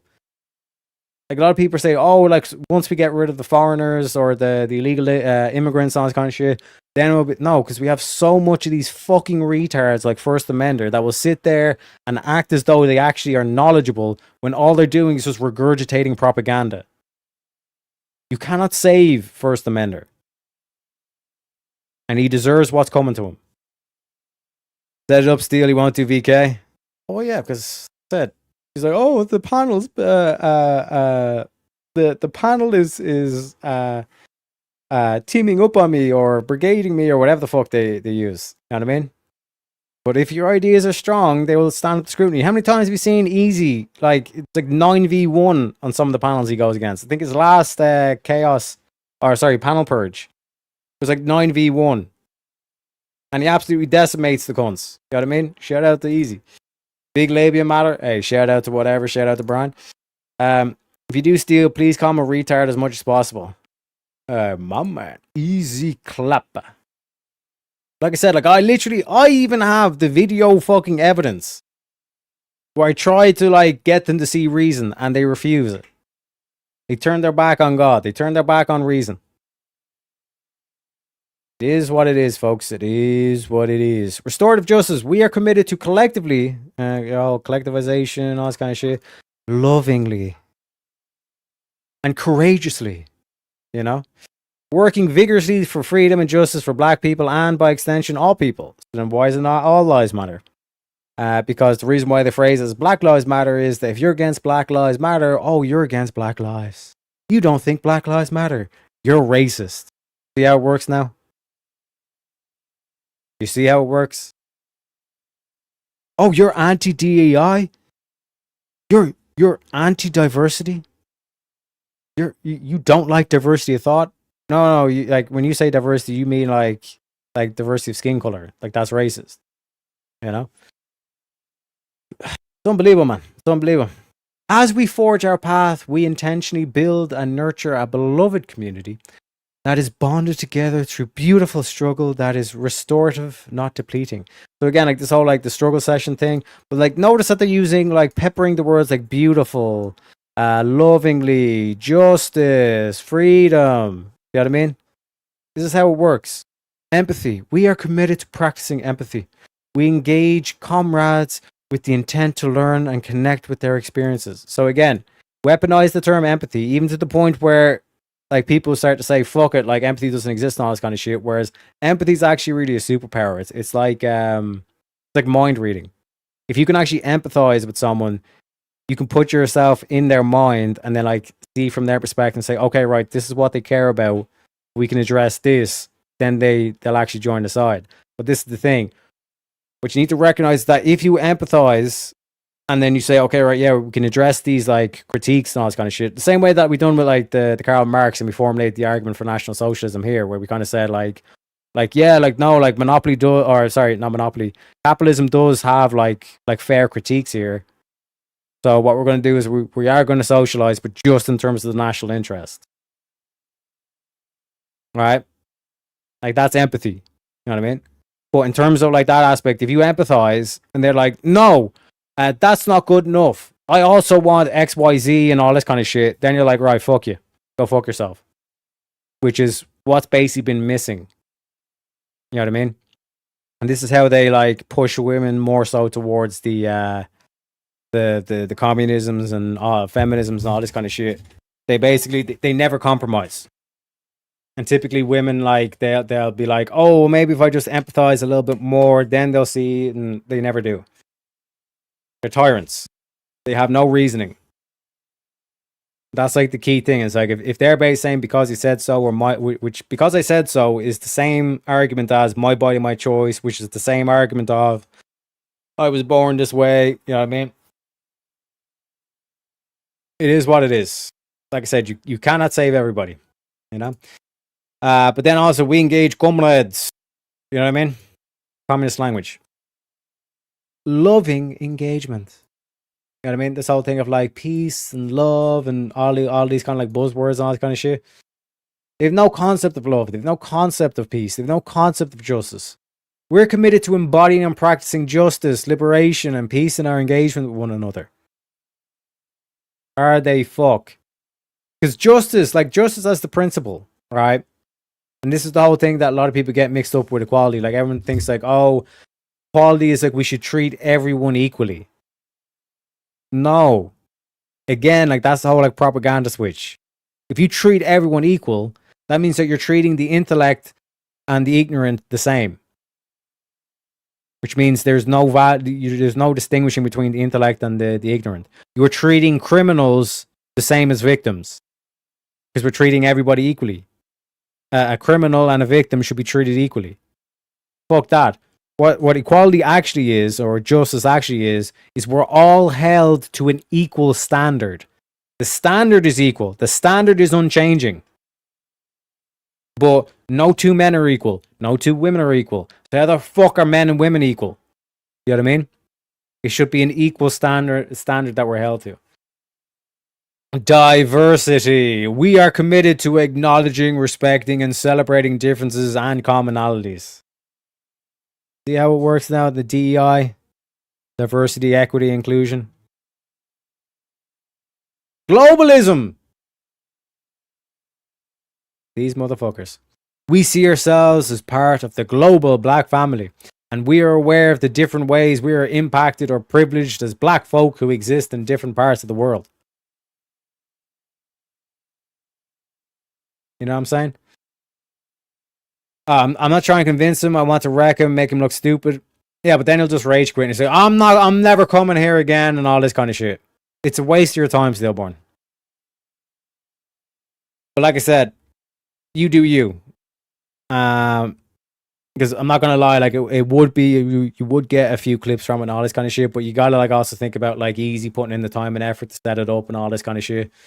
You know what I mean? 4 of the big leaders of the BLM were arrested for fraud. Ironic.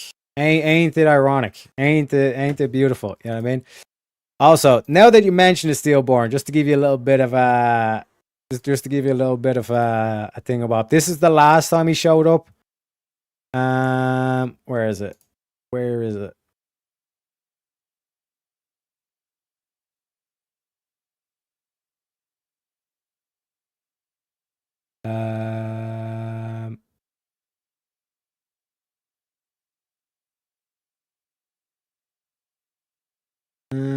Oh, yeah, here we go.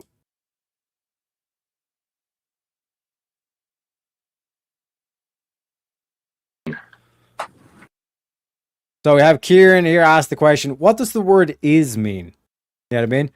And like, I think it was like a couple of days previous, like I'd said, I'd asked that question on the panel and everybody was like, oh, you're fucking troll and Teriyaki and all this kind of shit. But I wasn't. Like, if you don't know what the word is means, or the word means, like, you shouldn't be telling anybody about shit. You know what I mean? Because you don't even understand, like, the fundamental components of the language you're speaking. You know what I mean? But Kieran, like I said, he like took some time to think about it and was like, okay, yeah, that's actually pretty powerful and profound. And then this is what you see it kind of be executed or like employed. You know what I mean? What does the word is mean? Okay. What does the word is mean? A trans woman is a woman. I have to look that up. I mean, that's a complex. Do you really? Equals. You know what I mean? He doesn't even know what the fucking word is means. It's synonymous to equals. You read books on endocrinology. Why don't you know what the word is means? Because it's 2 + 2 is 4. 2 + 2 = 4. Holy shit. Same meaning. You read books on neuroscience, bro. You've read the studies. You don't know what the fucking word is means. I tell you. Emotional, damn it. Okay, This is so why I it'd say, be- Kieran, like, you all thought I was a is- troll when I said truth is what is, and then we got into the definition of is, and So here we are. Is would be like equal, homogeneous, uniform, isometric, or from different individuals of the same species. Here I come. Oh, here I come. Oh. Did you use the word equals there in the definition of is? It's one of them, yes.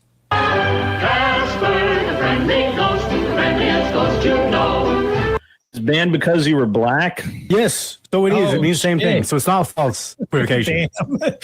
Okay, so what's your point? Yes, but basically the prompt is saying you're saying trans woman equals woman. So you've just admitted that you don't believe that, which means you've just destroyed your own point. You see how a little bit of definitions can go a long way. You see what I'm trying to say here, folks? You see what I'm trying to say? Where is it? One sec. Actually, now that I'm scrolling back, there's this was with the feminist one. We'll review that in a sec. One sec. And where is it? I'm basically doing this like impromptu, so I don't have any kind of clips loaded up and all that stuff. I thought it was going to be like open panel and chill, but I can understand because the Easy went a bit long and all this kind of stuff. You know what I mean?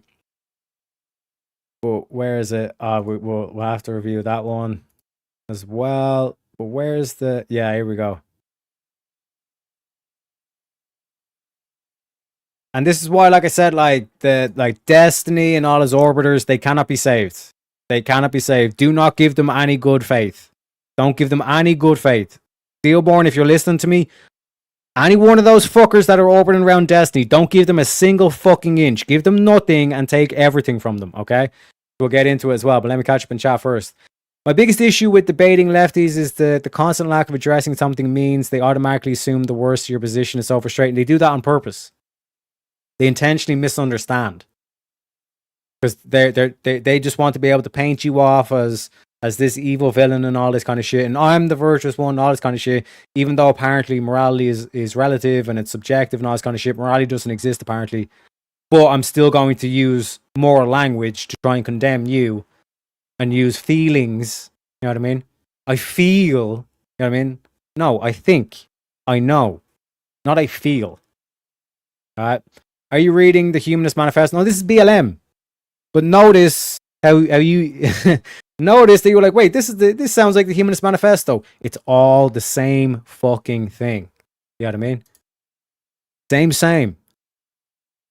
You know what I mean?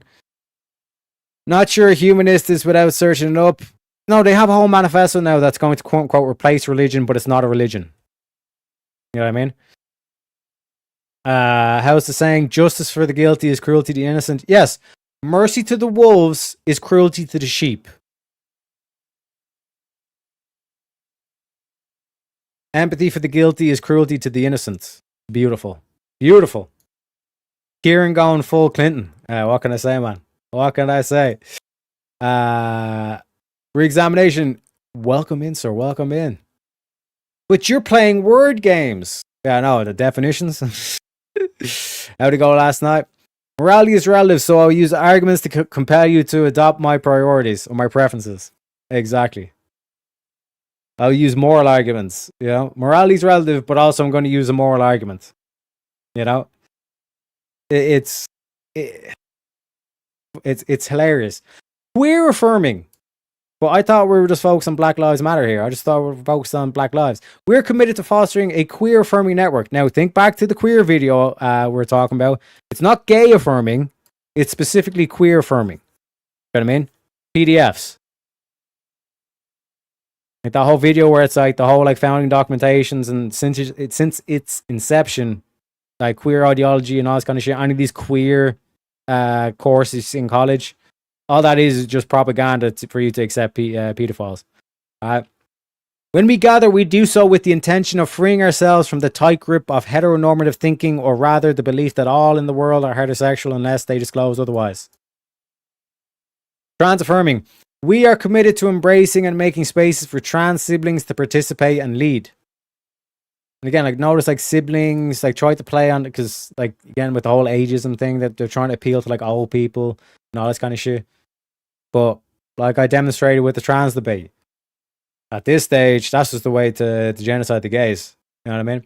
We're committed to being self-reflexive and doing the work required to dismantle cisgender privilege and uplift Black trans folk, especially Black trans women who continue to be disproportionately impacted by trans antagonistic violence. Pedophiles. They're fucking pedophiles. Collective value. Communism. We are guided by the fact that all Black lives matter. Not all lives matter. Even though like we're talking about like, you know, all these other things and globalism, all this kind of shit. Regardless of actual or perceived sexual identity, gender expression, economic status, ability, disability, religious beliefs or disbeliefs, immigration status, or location. You know? Intergenerational, because again they have to appeal to old people that they can try to fraud and all this kind of shit. We're committed to fostering intergenerational and communal network free from ageism. We believe that all people regardless of age show up with capacity to lead and learn. And again, this whole thing of like show up with capacity means that these old people will fund us because we were basically using all this like propaganda words to play on their emotions. Black families, we're committed to making our spaces family friendly, but we also want to get rid of the nuclear family. We're committed to disrupting the Western prescribed nuclear family structure. We want to get rid of the nuclear family, but we're also we're family friendly. Dismantling the patriarchal practice. You know what I mean? Unapologetically Black. We're unapologetically Black in our positioning and affirming that Black lives matter. We not qualify our positions, and then Black women, also called womanists, and then we have the feminist here as well. You know what I mean? But let's get on to a couple of the good stuffs. All right, we'll save the feminism one for the end. All right. So here's my solution to the whole bathroom question. All right. Now, again, some of the gentlemen in the audience might not like this solution, but it is what it is, gentlemen. Sometimes you got to make a sacrifice for the boys, as they say, especially in American politics. And I'm here to give an outside perspective.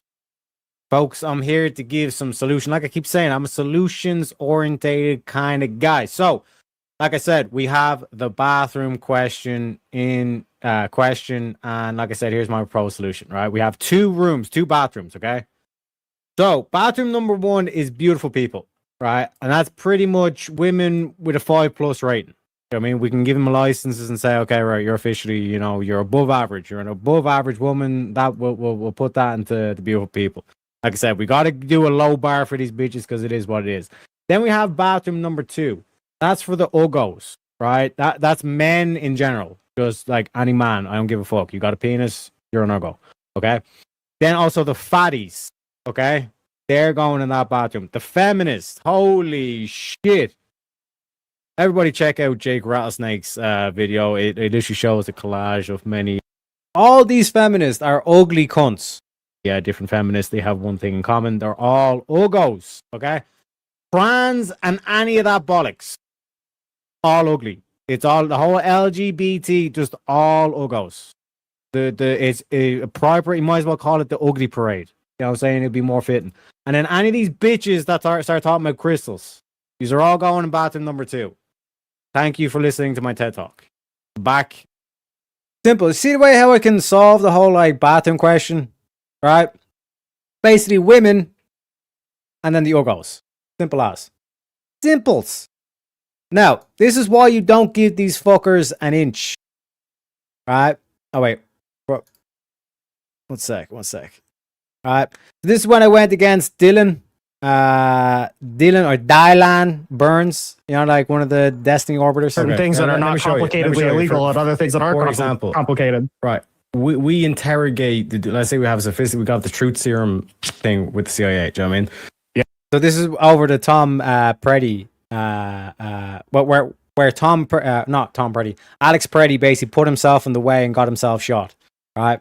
Yeah. Bit of LSD and methamphetamine. Pump that motherfucker full. He'll tell you the truth. I'll tell you. And he goes basically and he says bro, honestly, like hand to God, or like 100% truth. Like all I saw was him reaching for the gun. I heard a bang, and then I'm like, I'm not waiting at that moment. I'm not going to let him because I've heard a bang. Potentially one of my bros is down. One of my actual comrades and all this kind of shit, people I put my life in. He's down. I'm not going to wait for him to take a shot at me then. I mean, so if that's why he's firing, and then literally every single one of these people around him, that was the same situation, then would you not say it's well, then maybe it's not an execution? It's just. I mean, if you presuppose that he's telling the truth, that he felt his life was under threat. Tragedy. I mean, I guess it's just. If you presuppose he's telling the truth, that's what a fucking hypothetical is. If it is the case that these officers were genuinely telling the truth, that they just heard a bang and they were they're not taking any risks. You know what I mean? It's okay, we gotta put this cunt down.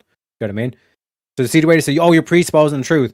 That's how a fucking hypothetical works, right? It just depends on what you chose to call execution, correct?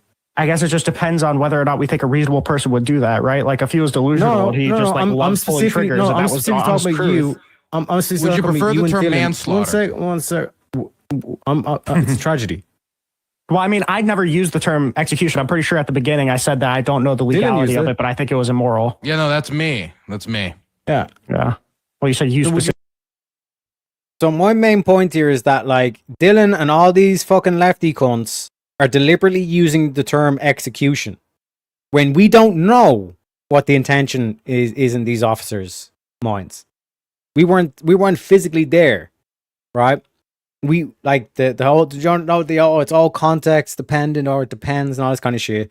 But these are using this is an execution, right? But watch how Dylan answers. Do you not say that tragedy is a fair word to use? Tragedy also, yeah.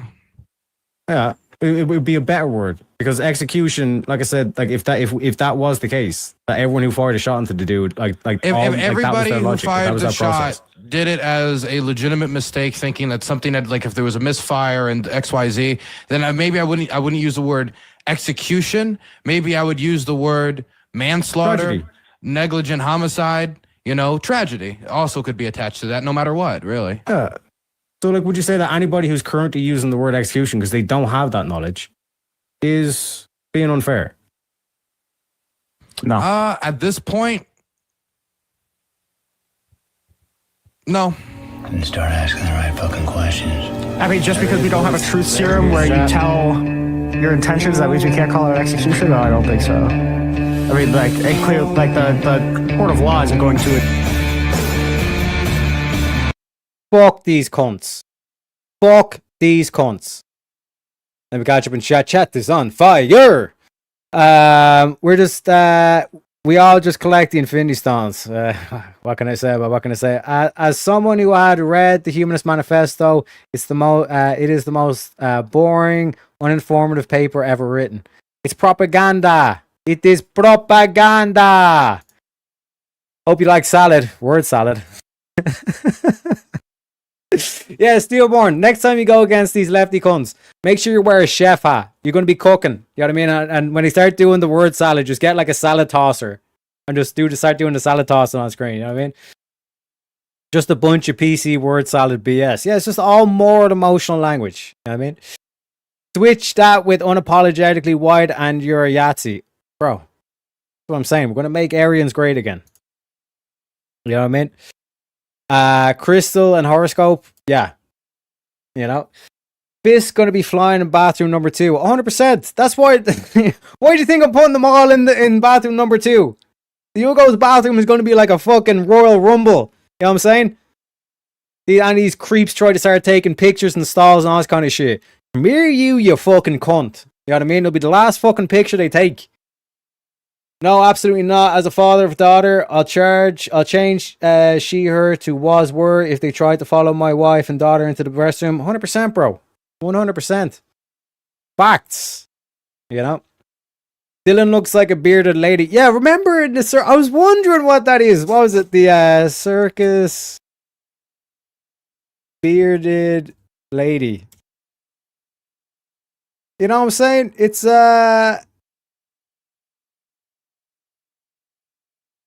an interesting parallel.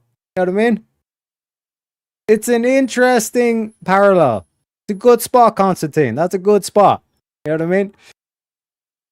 But they also have never been in a position of having to make a split-second decision, yet they think they have the right question once that they do. That's exactly my point, B. That's exactly my point. They're using the, like, what would be the right word? They're using deliberate language. They're doing this intentionally to say execution when, like, we do not have the knowledge, right? Like, we're not in that moment. We don't know what their true intention was. But like I said, even in the hypothetical, right, where like we hit them with some like magic truth serum, right, and they genuinely say to us, "No, bro, it was like a split-second decision." You know what I mean? In that case, would you use the word tragedy? Right? And again, like Dylan does this whole tap dancing thing. You know, Dylan's on the screen at the moment, right? Dylan does this whole thing. Oh no, I'd use was like negligent homicide. He lists something else and so okay, maybe tragedy. Maybe I might grant you tragedy, right? And then I say, okay, because we don't have that knowledge, because we are not those people, because we don't actually know their intention, do you not think it's unfair to use the word execution? And then he turns around, fucking pauses for like 10 seconds, and then says no. And then I'm like, there it is. There it is. Fuck these cunts. Fuck these cunts. They're a bunch of propagandists. And they deserve what's coming to them. You know what I mean? Propagagool. Propagagool. You know what I'm saying? Why don't you take a propaganda these nuts? Huh? Got him. My fucking man. They think because they play Fortnite or Minecraft they can judge law enforcement. I know it's unbelievable, bro. It's literally unfucking believable. You know what I mean? And we got How Long Nate on the Ko-Fi. He says, where the fuck were you? I was stuck listening to Tim Pool for 2.5 hours. Glad you finally went live. I was waiting for Easy to end, and I'm not going to lie, I did take I'm saying I took a power nap, but realistically, I fell asleep for a couple of hours. It is what it is. But let me give you a money clip for that one, sir.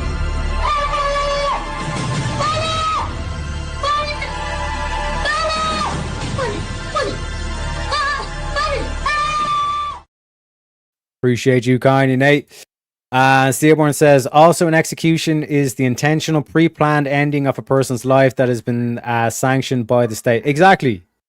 But like I said, even in that hypothetical, I expose them that they're just propagandists. They're just propagandists. They don't care about reason. They don't care about truth. They have a goal, and they will do anything possible to achieve that goal, including destroying their own fucking country. Fuck these cunts.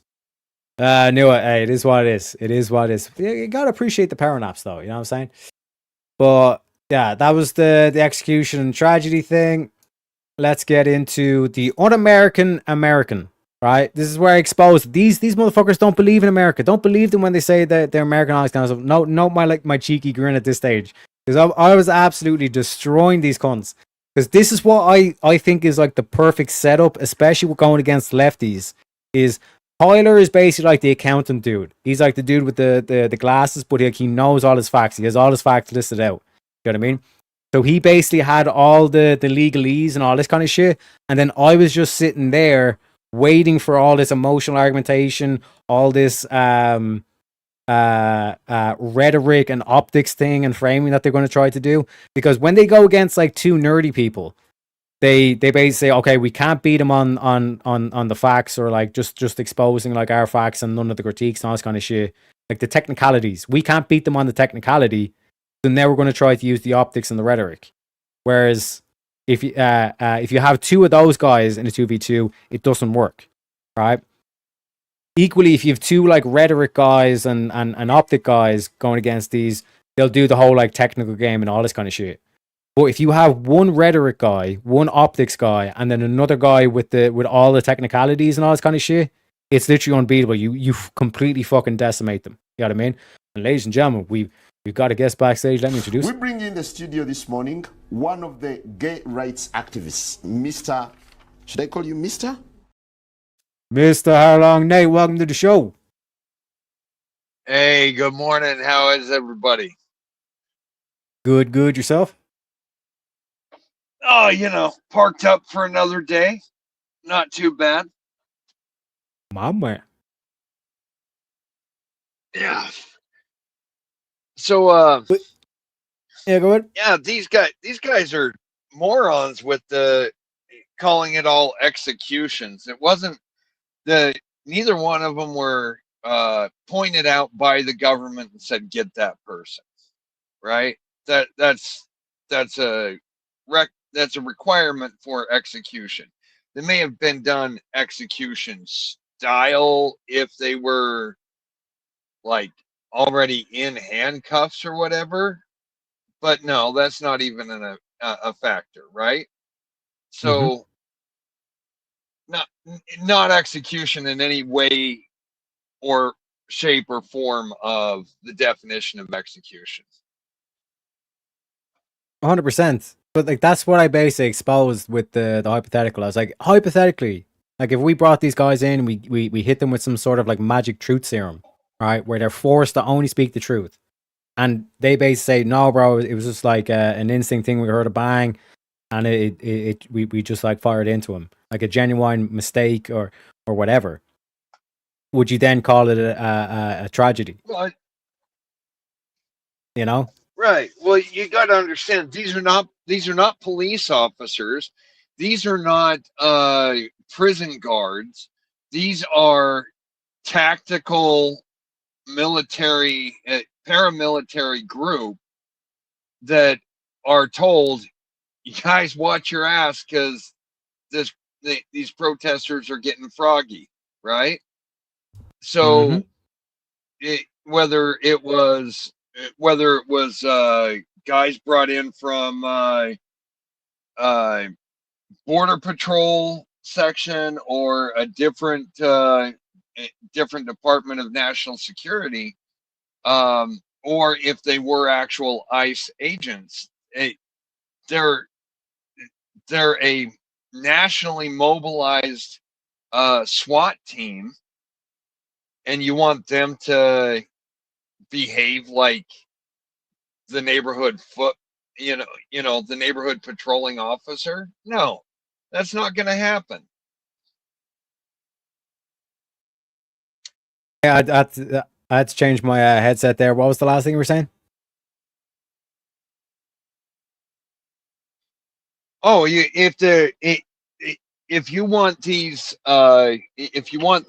basically nationally mobilized SWAT teams to show up and behave as if they are neighborhood patrolmen, that is not going to happen.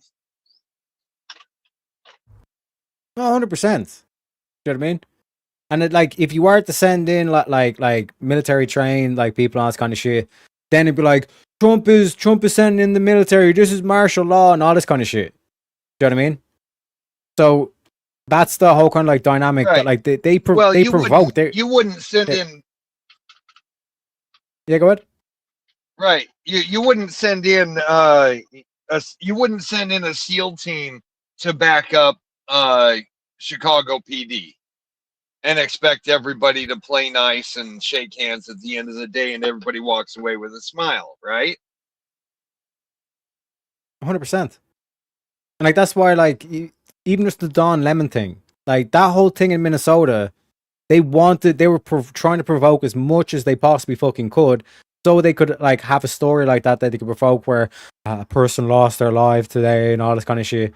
And so it's because Trump is the tyrant and all this kind of shit. It's like, no, motherfuckers, yous are the tyrants. Because when you actually look at the video footage, there's all sirens blaring, they're screaming, they're in the middle of the street, intentionally trying to block traffic and all this kind of shit.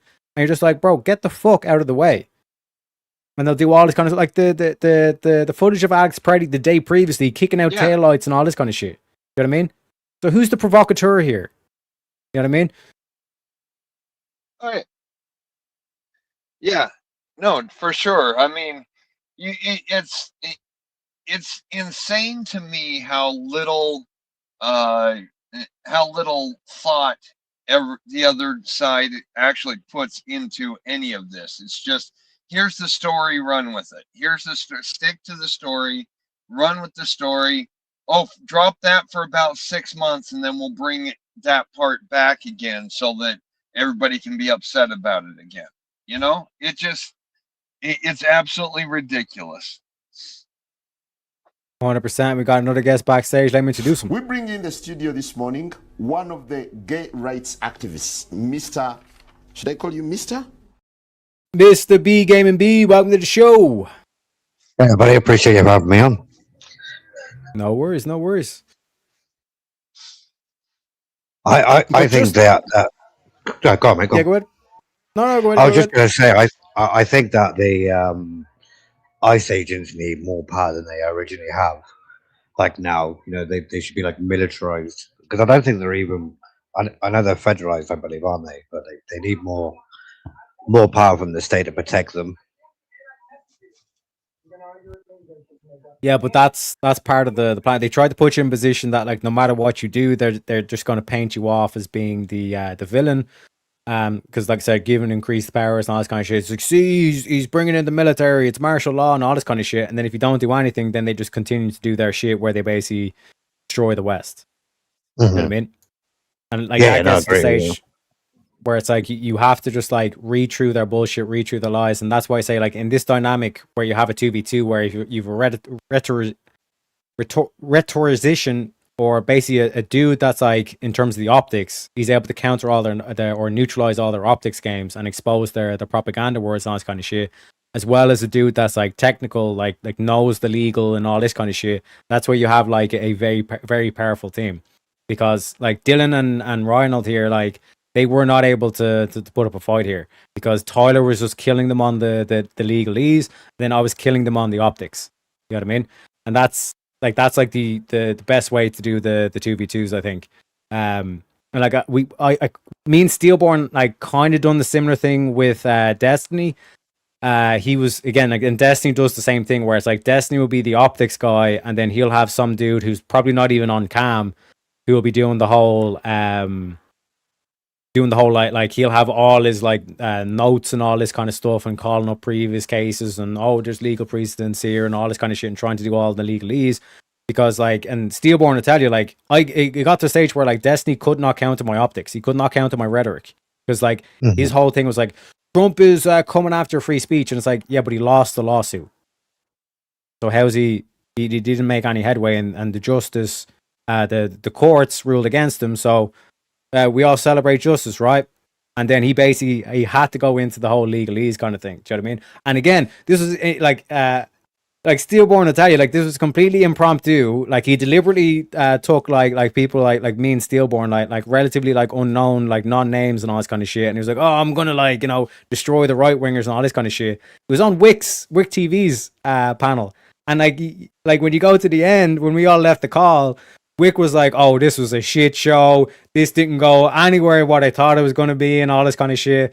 And that's when me and Steelborn were like high-fiving each other and kind of going, "We fucking got him, boys." We thought they had an easy W and they got absolutely shellacked. You know what I mean? So, like I said, and Steelborn as well. Like I said, we're going to be going for at least a couple more hours and all this kind of stuff. But here's where I expose where like I basically get Dylan to admit that he's not even American anymore. But yeah, let's get your thoughts on whether it was a good shooting or a bad shooting. No, it was a terrible shooting. Those cops kind of, I mean, if you want my blunt opinion, I think the cops were trigger happy. I think that they were overly aggressive. I think they were obviously pissed, maybe overworked, frustrated, but none of it really justified the behavior they showed that day. They didn't really show the restraint that a police officer or any law enforcement officer should show. Okay, all right. Teriak, what's your thoughts on the shooting here? Do you agree, disagree with that? Yeah, so again, I'm a leprechaun. We don't even have guns, right? But again, like this whole thing of like they have so much empathy for people who were literally like kicking taillights out. Like they're seeking out the fight. They're looking for trouble. These are the individuals that they have so much fucking empathy for. But when it comes to like an actual, like the average police officer who puts their life on the line every day going into that fray, that these people literally view them as fucking Nazis, even though they're their own countrymen. You know what I mean? Who is even willing to put up with that amount of shit? Like, you talk about like these service workers, they work in retail and all this kind of shit. Oh, I have to do customer service. Try and do a fucking one night patrolling those streets. When you view them, they view you as the devil. You're the Nazi. See how it happens. See how safe you feel. See how quote unquote trigger happy you are. Does Dusty usually when you analyze the footage, the whole fact that he interjected, like why is he even there in the first place? These are Obama's own words. These are Hillary Clinton's own words. This whole thing of like rhetoric, like Trump is not the one that's like locking the actual physical criminals up himself. You're just trying to act like this is an isolated event and we're all radicals when it's clear yous are the one that have shifted so far over the other side you don't even recognize your own countrymen anymore. Okay, the reason I don't recognize my countrymen is because my countrymen don't respect the Fourth Amendment or constitutional rights. Then they're not my countrymen. So I don't became more see radical them physically as my countrymen. If they don't respect the and you became more radical. Say it. You became more radical. Not radical. I'm radical the way George Washington was radical. You moved radical more the way radical. Thomas Jefferson was, or Ben Frank was. Okay, maybe that's difficult for the Irish took the step away because it was Hillary Clinton and Barack Obama that were reading off the same script that Trump's reading off right now. The day you keep talking about him kicking the step car, away. And you're not happy with your own Democrats. Okay, you hate if your I own committed country. a crime 13 days and an officer came and shot me 13 days later, that's not justification for shooting me 13 days later. I don't care if he kicked the taillights out. I don't care if he pissed on the car. If it was days later, the officer doesn't need to shoot him in relation to that. And why is he there? He's there because it's Minneapolis. It's his town. Why is the ICE officers there? Well, look, real quick, I do believe that he was there because the police never arrested him, put him in jail. Like, this is their whole thing. I don't care if he's breaking the law and all this kind of shit. That's no excuse for the police to show up and all this kind of shit. Do you know what I mean? Like, this is this is the whole thing. And he's like, yeah, like I don't recognize him as my own countryman. It's like, okay, yeah, because you're not American. You're an un-American American, Dylan.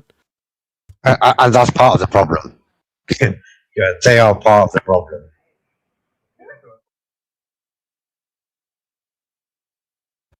You know, it's one of those things. And again, like this is how the stillborn debate went with Destiny. Well, I mean, that facility was actually built 2012.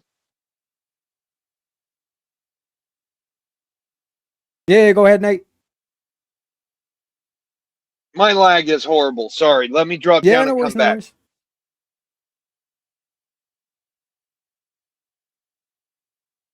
When they reconnects, like I said, just be cognizant of that as well. B game B. Nate typically has like a couple seconds delay in between the things, but Steelborn's like, remember when I let him rant for 5 minutes about how stupid Trump is and how he can't get anything done? And then I asked him, if that's true, how is he the greatest threat to free speech? Bro, it was so beautiful. It was so beautiful. And like I said, like I went to the end, like when we dropped off the Discord call, right? You look at like Nate was like talking to the technical guy that Destiny was paired with, and they were like, "Oh man, this was a complete shit show. This is what didn't go how we planned and all this kind of shit, or how we expected to." And then they like tried to play it off as like, "Oh well, that's right wingers and all this kind of shit." It's like, nah, bro, you got shalickety schlacked by myself and Steelborn. Again, shout out to Steelborn for calling me in. Like I literally just woke up. Like literally like 5-10 minutes before the debate, like I was getting a call. Even Bricky was calling me. He's like, Teriak, wake the fuck up. You know what I mean? And then like, I was like, and then like Steelborn's like, yeah, Teriak, Abe fell asleep or something like that. Abe can't make it. Can you pull in? I was like, yeah, fuck it. And then as soon as I go into the thing, I realized, oh shit, that's Destiny. You know what I mean? I had no fucking clue. But it is what it is. But Nate, what were you saying before you dropped off? Yeah, so that whole facility that they were at when Pretty got shot, right? That facility was built. Was built during Obama's first tour, and before Minneapolis became a sanctuary city. Even once they became a sanctuary city, Minneapolis City cooperated with them, that they were able to go back and forth to the jails and pull people out as they were being released for their small crimes to go be in holding while their immigration hearing was happening, right? That's the whole reason that facility was even there. The only reason that extra agents, and this is a dialectic difference that the people talking about it on the right need to understand. These are federal agents. They are not policemen. They're not law enforcement officers. These are federal agents, the same as an FBI, CIA. CIA has military contractors, right? That's the level of military training these guys actually do get. They do not get any kind of crowd control. They do any kind of police officer, de-escalation, anything like that, right? These people are there for one reason and one reason that only, and that is to secure someone who is on the list to go from one location into the holding facility until their stuff is handled, right? These are not officers. They're not policemen. They are federal agents. There's completely different rules about the way they operate, and you are the city of Minneapolis and the state of Minnesota were telling these people, yeah, go be as annoying as you can to these people, and we'll have your back if something happens. You're literally throwing women and children in front of a like basically like a cannon artillery line, right? It's just if the women and children break the line, it's not going to end up good at all. Yep. and weaponizing mentally ill people and putting even like the old people. They try to convince old people to show up, so they can use them as cannon fodder. All of these like what you'd call like useful idiots. They just use them as cannon fodder, and then they have their stories. See, Trump is authoritarian, Trump's a fascist, and martial law, blah blah blah, and all this kind of shit. Even though they're the ones that are attacking federal buildings. Well, the city and state officials are the ones who changed the deal with immigrations and customs enforcement about being able to pull people out of the local jails and the state county jails and the state prisons, right? They are the ones who changed the deal. So they are the ones who forced this paramilitary group to go out and do the footwork and knock on the doors. As far as Fourth Amendment and due process and all this other stuff, the root of habeas corpus, no. That is written for citizens. For citizens. It is not written for all people of the world who happen to do something or happen to set foot on U.S. soil, right? That is written for citizens. That is a benefit of being a United States citizen. If they're going to live here without going through the process of being a citizen, or if they're going to break the rules of that process, well, they have forfeited the right to even ask for that. But it's all like a web of anti-Westernism. It's like they have their kind of like their agents or their little puppets in the right places and all this kind of shit to try and like protect the like non-nationals, because the non-nationals won't vote for the nationalist candidate. You know what I mean? And you're seeing it with the redistricting and all this kind of stuff now. And again, Trump has played this masterfully. Like where it's like they're basically eliminating all like the previous redistricting that like basically just prevented Republicans actually being able to get seats. And any attempt that the Democrats do to try and redistrict to be in favor of the Democrats, it's getting overturned by the courts. And now, like even Gavin Newsom, I seen a tweet being pushed out. These are racist, gerrymandering, and all this kind of shit. And it's like, we're coming for you too, Gavin. Fucking coming for you too. Right. Well, so the courts, like people, there is such a misunderstanding about the U.S. about the U.S. court system, right? So you've got state courts. In fact, it was the Supreme Court of Virginia. It was the Virginia State highest court that determined that their latest map was not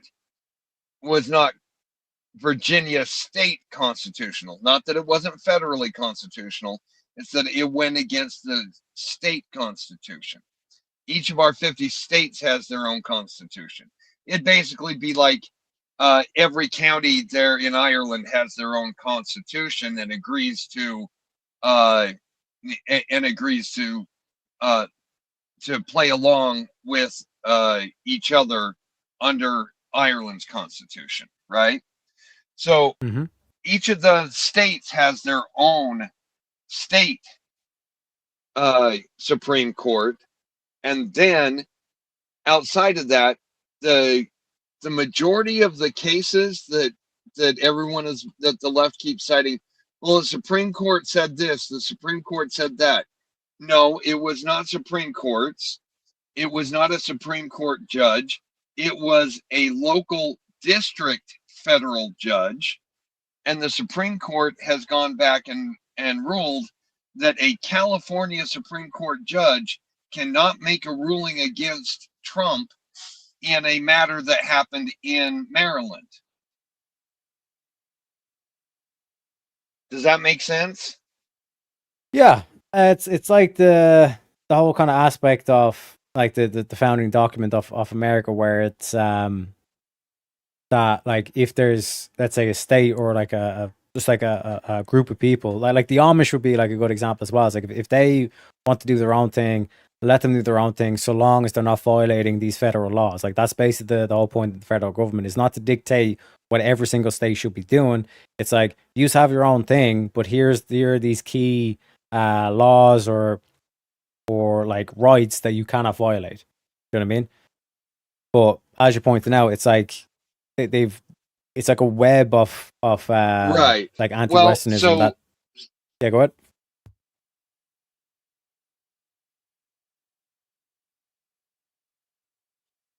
Yeah, so it operates as if every member of every state, every government within the United Kingdom, right? If France could file with an EU judge against something that was happening in Ireland, right? That's just, it makes no sense to be able to do unless you're going to move and try and get everyone to understand a one world government, right? So even though there is a federal supremacy clause, the individual courts within the individual states have no authority in a different state. Precisely. And like that's the like I think the EU was basically like the testing ground for that. And this is why, like, if you ever hear me talk about like the whole European Union and Ireland, it's like we've lost our sovereignty to the EU. Like if the EU puts out a decree, then like basically, well, technically, the way it's written, like Ireland and other like European nations should be able to say no, but because it's the whole shtick is that like they like are a politician here, and if they play ball with the EU and like pass try to work to pass all these like EU like tyrannical laws and all this kind of shit, then they become like an EU minister, and then from that they play ball, then they'll go back and get one of the senior positions on the cabinet or whatever for the government and all this kind of thing. And then I think like a perfect example is our former minister for finance is now like he's the head of the World Banking Organization now. So why is the minister for finance on a small fucking like, you know, out of the way, keep to themselves Man, island? that He's is now horrible. you know controlling the World Bank. What the fuck did he do? He laundered all the money for the EU. That's what Ireland does. They launder the money for the European Union and keep the books legit and all this kind of shit. And if you play ball, we'll make sure you get a nice cushy job and all this kind of shit. And you'll have your properties all over the globe and like the whole like globalist fucking cabal, essentially.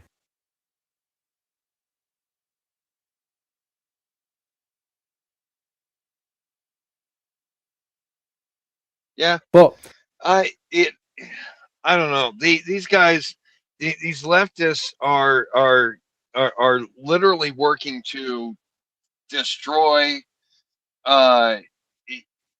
to destroy individual independence at the same time as screaming, "You can't tell me what to do because you don't live my life," right? They're living in a hypocritical mindset across the entire political spectrum. Rules for thee, but not for me.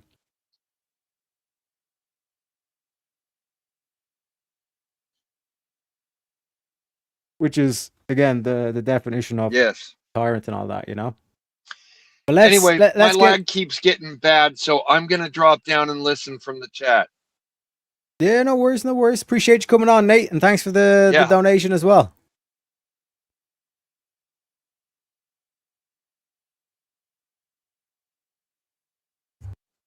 But ladies and gentlemen, let's get into the feminisms.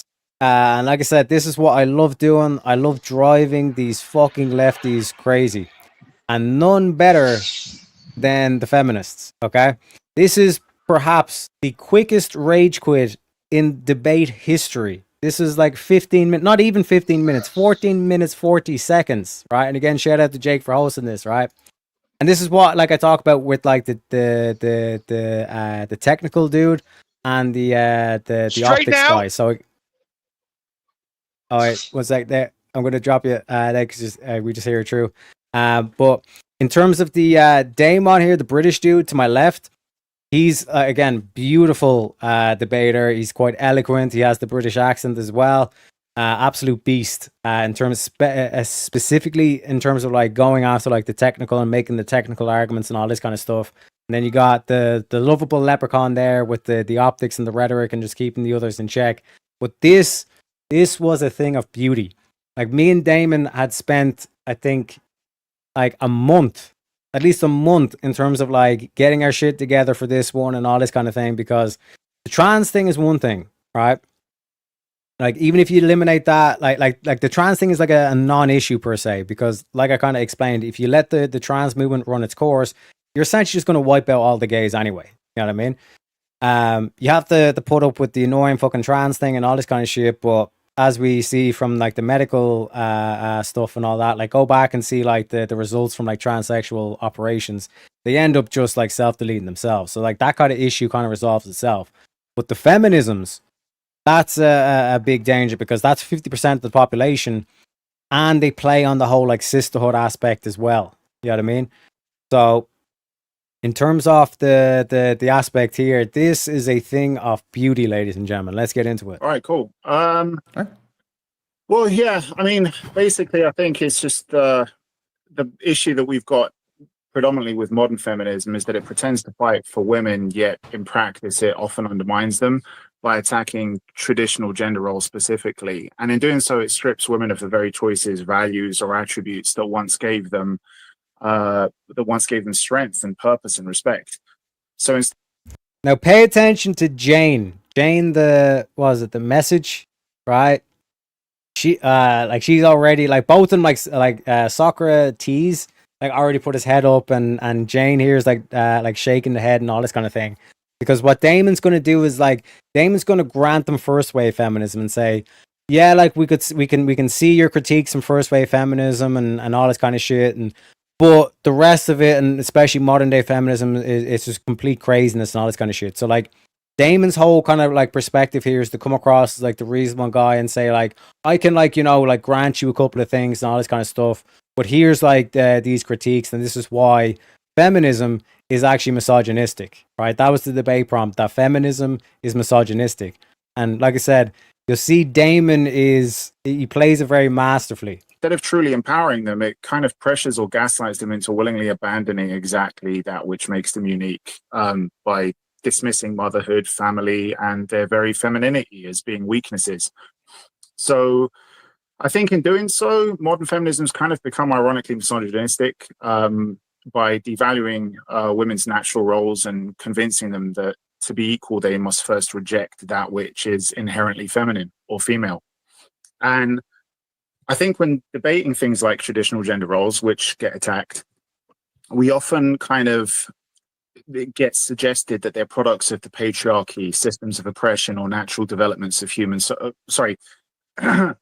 Or that they could be natural developments of human social evolution and patterns that help society survive and thrive. So if we have any reasonable hope of kind of accurately determining which is the more likely case, whether they're systems of oppression that these kind of misogynistic men in power have created, or whether or not they succeed and they work because of that, which is why we continue them as being traditional gender roles. We first need to consider what we mean when we say that something is actually traditional. So usually we use that word to imply that something's good or effective, but to be fair, this in reality, I guess, isn't always the case. People traditionally believed that the earth was flat, You know, they traditionally believed that rain dances needed to be done to end droughts, or they made blood sacrifices to appease the gods for a bountiful harvest or whatever. So sometimes traditions ensure simply because people don't really know any better. And if we want to challenge or change them, we must at least accomplish two crucial things. First of all, clear, undeniable evidence to show that the belief or practice is wrong or that it's ineffective. And secondly, we need to offer a proven, workable alternative that delivers better results, which is grounded in science and backed with empirical data. And herein lies the problem with many modern Marxist-influenced cult-like ideologies where they fall short, is that they criticize the long-standing social norms, whether they be the fact that you need two-parent households and that both parents need to be a mother and a father, or that, you know, gender doesn't need to be in line with biological sex, and to think so is this outdated heteronormative kind of view which is rooted in bigotry or whatever. Or, as we're discussing now, that, you know, traditional gender roles. Feminism, and particularly modern feminists, will attack traditional gender roles without actually disproving their value in any meaningful way. And although they may occasionally promise alternatives, they can't provide any convincing evidence that these alternatives are actually safer or more effective or generally beneficial. They can't even show that they're as good as what we already have. So without proof of progress, their kind of movement collapses. You know, critique can't replace tradition, and tradition cannot be overthrown by rhetoric alone. It needs to be replaced by something demonstrably better. So until then, the burden of evidence lies with those who want to tear it all down.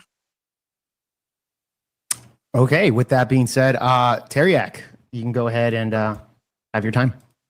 Yeah, so the core issue at this, like I said, I'm going to get philosophical at this, but it's going to try to keep it simple, particularly for people in chat and all stuff. And again, shout out to Jake for not only hosting, but for like getting the definitions, like making sure that these kind of like are accepted out of the way, all this kind of stuff. So the key thing here, in terms of the nefarious character, the misogynistic, you know what I mean? As the misogynist, I want women to think they're equal to men. It's even in the word equal, equality. You know what I mean? That's what it means, that women are equal to men. That's why you have like women saying it's like, yeah, like, you know, women are just as strong as men, all this kind of stuff.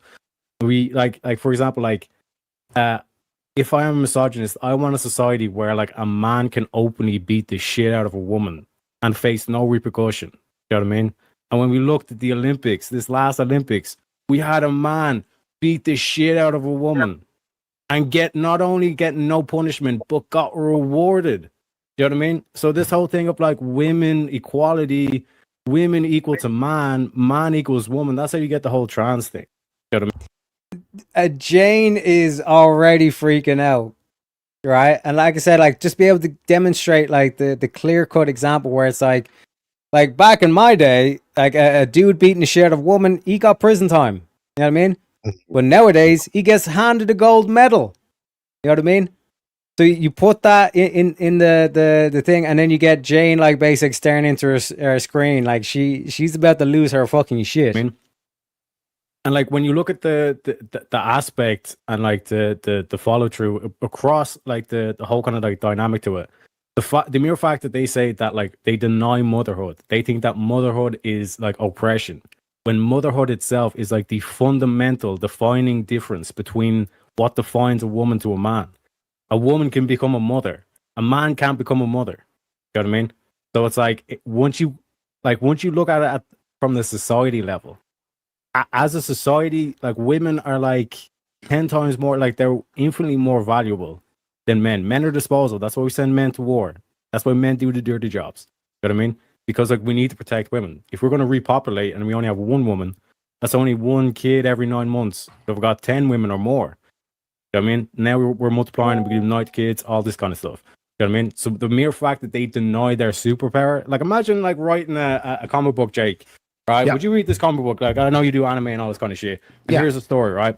Mm-hmm. It's just like Superman, but rather than doing the Superman stuff, he just like works at the whatever, like the news agent or whatever. Imagine like Spider-Man, and he's just a reporter. Yeah. Great story, bro. Great story. You know Very interesting, I guess. Exactly. Do you know what I mean? And it's basically, like I said, when you analyze it down and you run through the logic of it, fundamentally, this is the most misogynistic. Like, why would I tell women to deny their superpower? Why would I tell Superman to deny his that doing his superpower? And I use like the comic book, like you know, like superhero kind of like narrative and all this kind of shit, because I know that like a lot of these like people that like are on left wing or like the liberals and all this kind of shit, that's their media, right? So I use their media to point out, imagine if Superman, we told Superman, no, you shouldn't be going around flying and showing off your superpowers, because like that's actually oppression, and you're actually just making everyone else feel bad about themselves. You know what I mean? You only have to work at the as a news reporter, as an office clerk or whatever. You know what I mean? Now at this point, Jane has to physically get off her seat because she's like so fucking enraged. Is a bad thing. That was pretty clever, ridiculous, but that's where we're at. But looking forward to see the justifications, I guess. Yeah. All right. So there you go. Thank you, gentlemen, for that introduction. With that being said, we're going to pass it on to the... Yes. Just want to say with the last 2 minutes. And this is where, like I said, because I told Damon, like, if I've got any time left over in the clock, like, really, like, go home and fucking twist the fucking knife. With the last 2 minutes that Teriak had left, if we could have just both added. I don't think, just to make it very clear, I don't think, just to keep things in good faith, either one of us, I don't think, has a problem with the original concept, first wave feminism. Okay? And what gave rise to that. I think we're absolutely fine with first wave feminism and what it argued for, the political and legal rights which grew out of kind of abolitionist movements. I think we're 100% okay with that. Like, I think where things went off the rails was with second wave, third wave, and onwards, where it got co-opted. And again, Damon's doing this so they can't do it's like, oh, like, you know, we think back to like the 1960s and 1970s and all this kind of stuff, women were oppressed and all this kind of shit. We're basically taking away the first wave feminism and forcing them to only justify modern day feminism. So they don't realize it. Well, Jane is fucking panicking, but like Socrates doesn't realize it, but we just basically removed all their fucking ammunition. And now we're playing, like, we've flipped we've used the Uno reverse card on them to call them the misogynists. Opted and started to bring up principles and concepts which really went against women and especially women's quality of life. So I just want to say that. Okay. All right. Sounds good. All right. Well, with that being said, then we can pass it on to the oppositions. Same time for you guys. Whoever wants to go first, Socrates or Jane? Yeah, Jane, if you... Yeah, I'll go. So there's a lot of issues here, and I think that this is important to point out why you're showing that you don't understand what you're arguing. And I'm not doing this to be rude, but it's just for your information so your audience doesn't look like an idiot in the future. So you said that you agree with the first wave, but not the second. The term misogyny is from the second wave of feminism. That's who made that term. So before the second wave of... This is a lie. Feminism goes back hundreds of years. Hundreds of years, right? So she's already fucked there. And like I basically like looked up and I'm like... Once we get into the open dialogue, like that was my first attack here that I was going to do, but we don't even get to the open dialogue. Feminism, misogyny was a dead term. It hadn't been used for centuries, and it was popularized in the 1960s when it was operationalized as a feminist scholarly analytical tool. So the problem is if you take this word that feminists took in the second wave, which you don't like, and they use it as a precise instrument for doing feminist analysis faster and more efficiently. That's what it was for, right? And then you say that this term is showing that feminism is the tool that it developed as a word to describe patterns that it's trying to analyze. So what you basically said is feminist analysis should be analyzed using feminist analysis tools to prove you shouldn't do feminist analysis, is what you said. So I would suggest that you pick a different proposition with words that you're more familiar with, because misogyny isn't just a word. It's a feminist analytical instrument that you wouldn't have without second wave feminism, which you don't agree with. So you shouldn't use it. Like that's a really big problem. Besides the fact you're not allowed to make this argument, Teriak and Damon. It's not a word. It's it's an analytical tool. Do you know what I mean? Now, like they're basically just talking bollocks because like their own audience is kind of going, wait, no, like, but the words have definitions. No. You know what I mean? And this is what they do. They try to like blur the line, say, no, it's not actually a word now. It's a fucking tool. that your arguments didn't seem to be related to what I guessed what you wanted to argue, which I had to speculate. Because if you spoke to somebody who understood feminism, they would understand that what you said was like. Notice what she said there as well. It's like I didn't know, I couldn't anticipate your argument. I had to speculate. You know what I mean? And that's like the Trump strategy, like the whole trickster strategy. It's like, it's so confusing and disorientating that it's like you actually don't know what to do because you cannot predict your opponent's next move. You know what I mean? Like circular and incoherent, and it genuinely is. Like, I'm not saying this to be mean. I'm saying this to be like literate, and because I think most debates fail to establish any sort of cooperative means of communication between people. I don't like being in opposition or fighting people. And in fact, you brought up so many points that would be interesting for discussion. Like the idea that, oh, we send men to wars. Well, what if women would have never wanted to send you to war in the first place? Men send men to wars. Why? Well, okay, you want to know if men should beat the shit out of women. Should you have... Why? Why do men go to war? Because I address that. Because men are disposable. Women give birth, like women are the lifeblood of a nation. You know what I mean? They're the ones that give birth to people. They create the people, men create the things. Right? Men are disposable. Women, like, they actually have value. You know what I mean?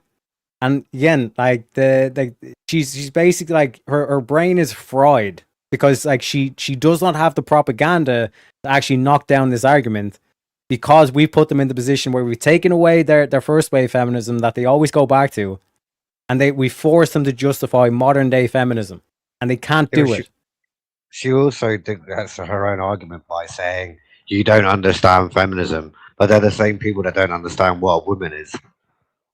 Exactly. That's like precisely neglecting her own argument. You know what I mean?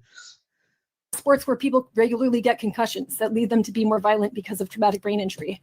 Like the whole premise is just not there, and you kind of jumped around to, I don't know, about 15 different things that you feel represent your beliefs about how men and women should be experienced and viewed. But misogyny, misogynist, that's not coherent to use it with feminism because of the problem that I outlined. So if you want to like switch that to something that you're more secure in, so you don't have like literally that's a category error, and that makes you look bad. And I'm done. Okay, all right. Thank you so much for that opening statement. We're going to pass it on to your debate partner, Socrates. You got 5 minutes on the clock to lay down your opening statements. Go ahead. Yeah. So as Jane said, you guys brought up a lot of different topics, and I don't know if there is any possibility in the structure to have some kind of like a little bit more kind of discussion aspect to try to dig into these things a little bit more, because what it kind of feels like to me is that these are kind of like you guys are bringing up things that it seems like you want to argue about, like worldview. That the way that feminism wants to make men and women equal, which it sounds like conceptually you guys do that. So as you define feminism, it sounds like you want that, but you think that like the movement of feminism is undermining women's equality, right? That's what you said. And so there's like a different way that you want women to be equal. So you said you don't like the second wave, so you don't like women having like protections against spousal abuse, domestic violence, reproductive rights, things like that. And they don't like the concepts from there too. So remember, they also don't like misogyny because that's a concept. Or the concept of misogyny. So maybe we can move away from some of the either lean into the jargon or move. And what I'm saying to my audience right now is like, we have cracked this bitch. This bitch is about to pop the fucking lid because she can't even let her own fucking partner speak without interrupting him. You know what I mean? She has to try and reinforce it. It's like, no, this is category error. And it was in second wave that misogyny was apparently invented and all this kind of shit. Even though you look back to Jack the Ripper and how Jack the Ripper was described, he was described as a woman hater. Like literally a dude that like took his anger out on women, wanted to kill all these women, went after prostitutes, all this kind of shit. He was a misogynist. You know what I mean? Away from the jargon and say like, and it sounds like there were really, really specific things that you guys brought up. So you don't like, who boxed at the Olympics. You don't like that I guess men broadly now can hit women. And you see my face, I'm like, oh, so he actually understood my argument. Which I don't think is generally broadly the case. I mean, I know, this is where this round structures, because I know Tarek wants to say something, but it's my intro, so can I No, finish it off. Hey, I'm not interrupting, bro. I'm respecting your opening statement here, bro. 2 minutes, don't worry. Or 3 minutes, yeah. Because I would love, I don't want to talk about something that's not relevant or not what they believe, or Yeah. I want it to be a productive conversation. Can I add to? I'm in the chat with them. Like literally, what you said is incoherent. Like if you want, I will actually straight up leave if you can't concede that you made an incoherent argument. Like put it into ChatGPT or put it into Claude. It literally is incoherent, and anyone that humors you at that level, you can't. Can I ask you a question? Can I ask you a question? Well, hold on, guys. If you want to concede the rest of the opening statement time, we can go into open dialogue at this point. Because Jane, if you want to ask questions, it's just not going to. They need to come up with a new one because it literally dumbs down the audience. Yeah, but I am saying like that standard. It is their it is their really quick guys. Jane, it is their claim. It is their claim. So it's your job to debunk said claim, right? I did. Oh yeah, it's like listen to me. No, okay. It's the same I thing. put link in the back. No, you bring up the link in the back. Guys. It's literally Hold the on. same things as saying stethoscopes prove medicine isn't healthy. Okay, Jane. Literally the same, or telescopes prove astrology can't. Jane, Dead really ass, that's what you're saying. Jane, Not Jane, really quick. that's literally what it is. Jane, really quickly. If you're done with the opening statement, we got 2 minutes for you. You could just finish it off, and we can go into open dialogue if you I want. need to understand. You guys are not going to redact that claim. Is that true? Hold on. Well, we could do that in open dialogue. Are you done? Wait. Hold on, But guys. we don't want her to rage quit. We don't want her to rage quit. Yeah. Can we just be Hold nice? on. Hold on. I'm autistic. Jane, you gotta stop. Nope. Jane, this is my show. Jane, stop really quickly. We're gonna, we're just gonna go straight into. There it is, boys. What the hell? That was done. Asking us a question. There it is, boys. Funny. There it is. Do you know what the funniest thing about that video is? You actually had what's that guy's name? You always had him like turned, and he was only agreeing her to defend her position. That was the only time. Like he was actually agreeing with you guys more than. It was only in time she injected into the conversation that he would start nodding at her point because he wants to be liked by everybody. That was what makes the worst kind of man, in my opinion. Mm-hmm. And like this is the thing, like she basically was trying to say it's like you have to like concede the debate.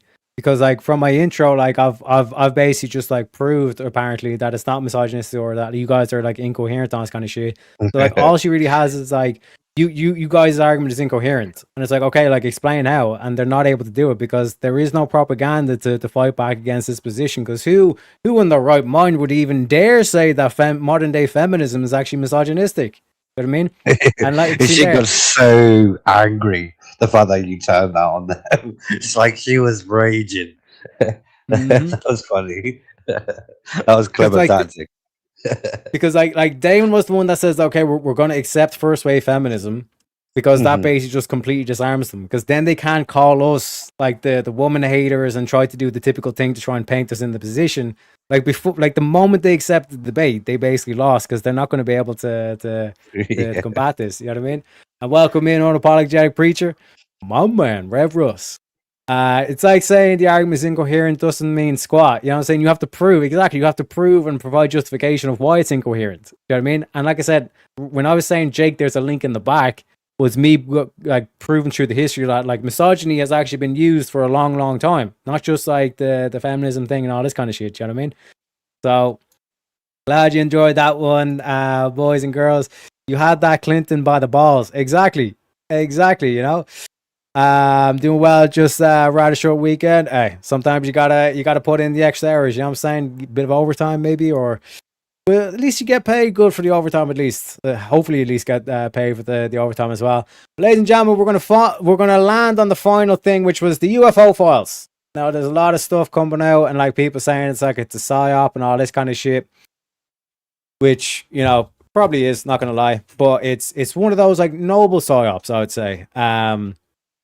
And a lot of people kind of like viewing the footage and like pointing to like that a lot of it's just kind of like, well, this is just like a dot on a screen. You know what I mean? Like it literally, like there's a lot of things it could be. It could be a drone, be a bird, could be like random shit essentially. Do you know what I mean? But when you go through the PDFs, like the PDF files, like the actual like data or text in it, right? An interesting thing struck my mind, struck my attention here. This was one of the reports that was filed, right? And again, this declassification authority derived from FBI automatic declassification guide issued May 24, 2007. So apparently this has been declassified since 2007, but it's the first time that the public's actually seeing it, right? This is an interview with Vladislav Krasuski, or Krasuski,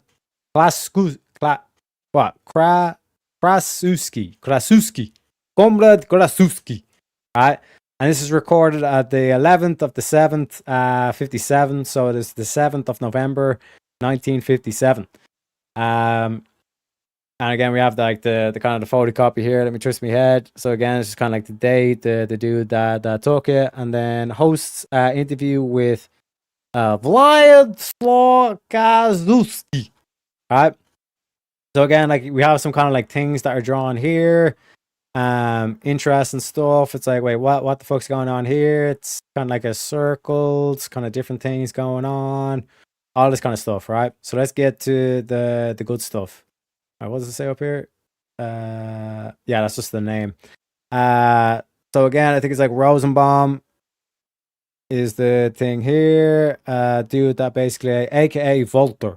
His code name is Volter. You know what I'm saying? Seems like a strategic distraction.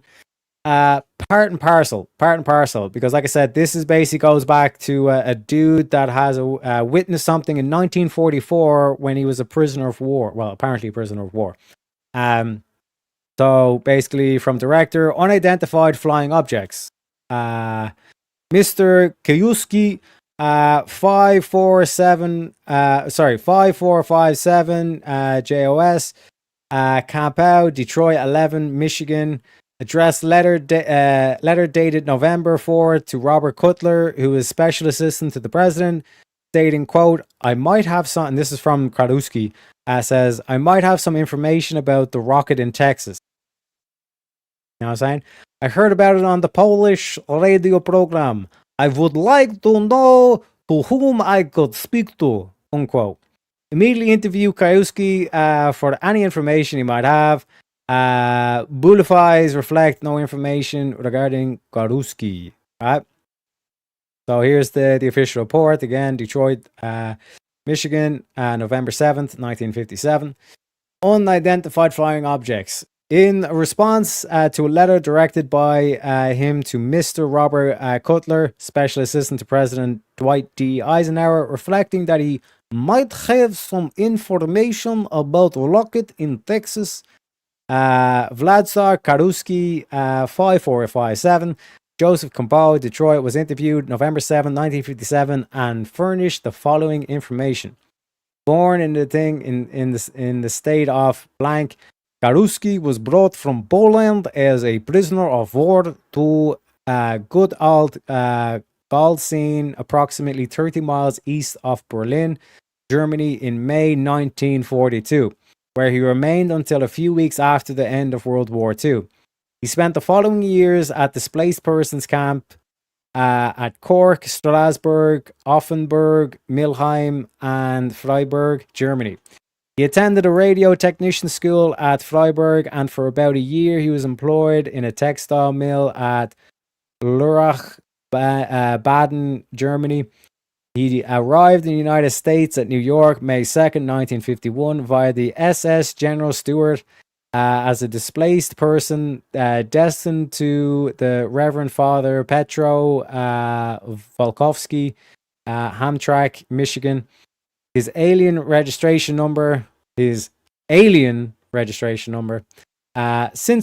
and you know why they call it aliens, since May 1951, he's been employed at the Goebel Brewery, Detroit. News reports a mysterious vehicle in Texas causing engines to stall prompted him to communicate with the United States government concerning a similar phenomenon observed by him in 1944 in Germany, in the area of Gut Alt-Golsien. According to Karuski, during 1944, month not recalled, while en route to work in a field in a short distance north of Gut Alt-Golsien, their tractor engine stalled on a road through a swamp area. No machinery or other vehicle was then visible, although a noise was heard described as a high-pitched whine similar to that produced by a large electric generator. An SS guard appeared and talked briefly with the German driver of the tractor, who waited 5 to 10 minutes, after which the noise stopped and the tractor engine was started normally. Approximately 3 hours later, in the same swamp area, but away from the road where the work crew was cutting hay, he serendipitously caused the German in charge of the crew and SS guards in the otherwise deserted area observe a circular enclosure approximately 100 to 150 yards in diameter, protected from viewers by a tarpaulin type wall approximately 50 feet high, from which a vehicle was observed to slowly rise vertically to a height sufficient to clear the wall and then move slowly horizontally a short distance out of his view, which was obstructed by nearby trees. This vehicle, observed from approximately 500 feet, was described as circular in shape, 75 to 100 yards in diameter, and about 14 feet high, consisting of dark grey stationary top and bottom sections 5 to 6 feet high. The approximate 3-foot middle section appeared to be a rapidly moving component producing a continuous blur similar to an aeroplane propeller, but extending the circumference of the vehicle so far as could be observed.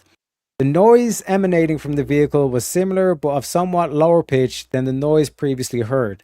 The engine of the tractor again stalled on this occasion, and no effort was made by the German driver to start the engine until the noise stopped, after which the engine started normally. Uninsulated metal, possibly copper, cables 1.5 inch, 2 inches in diameter on and under the surface of the ground, in some places covered by water, were observed on this previous occasions, apparently running between the enclosure and a small concrete column-like structure between the road and the enclosure. This area was not visited by Karuski again until shortly after the end of World War II, when it was observed the cables had been removed and the previous locations of the concrete structure and the enclosure were covered by water. Karuski stated he did not or has not been in communication since 1945 with any of the work crew of the 16 or 18 men, consisting of Russian, French, and Polish prisoners of war, who would discuss this incident among themselves many times. However, of these, Karuski was able to recall by name only Franceschi Grabowski, no address known, described as then about 50 years of age and presumed by Karuski to have returned to Poland after 1945. This report is loaned to you by the FBI, and neither it nor its contents are to be distributed outside your agency. To the director of the FBI from the Detroit, unidentified flying objects. Detroit, teletype, the Bureau, and captioned unidentified flying objects. Interview of Vladislav Karuski, aka Walter Karuski, reported in blank memo, 5 copies of which are enclosed herewith for the Bureau, which was conducted by S.A. Cassius Rathburn. No indication of irrational or otherwise abnormal behavior by Karuski was observed during the interview. Karuski advised that his communication was directed to Mr. Robert Cutler rather than to the President Eisenhower after seeing Mr. Cutler's picture and identification with the President's office in a local paper. Think about that for a second. Karuski knows who Cutler was and said, tell Cutler, but don't tell the President. I thought the president was first in command. I thought he was. So you're telling me that the president of the United States is only on a need to know basis? What the fuck's going on here, folks? You know what I mean? We got Steelborn as well. Welcome in, Steelborn. How we doing, everybody? Good, good. Yourself? I'm doing great. I'm finally on my way home from fucking work. My man, we're about to close off in the next, like 40 minutes or so. We'll go to 4 hours, but we're just going through like the whole UFO thing where everybody's saying, "Oh my god, look at these videos and all this kind of shit." But this is one of the reports that was in the files. Basically, this dude describes what one could say is superior technology, and he makes the thing of saying after seeing Mr. Robert Cutler, that he was like, after seeing Cutler's picture and identification with the president's office on a local paper, he was like, "Yeah, just tell Cutler, don't tell the president." Huh. Interesting technologies you have, comrade. Look, I feel like with this whole, with like the alien file shit, everybody's like either, and like if you're like a boomer or older, they're like, "Oh my god, this is crazy. Look, we got aliens." And then if you're like anything like Gen X or younger, you're just like, "This is the fucking biggest psyop I've ever seen." Yes, but the key word that's used is aliens, Steelborn, right? Now, what do they call foreign nationals? That's aliens. true. Illegal aliens. Yeah. And like I said, the whole aspect of this is let's finish the report and then I'll do the video again, right?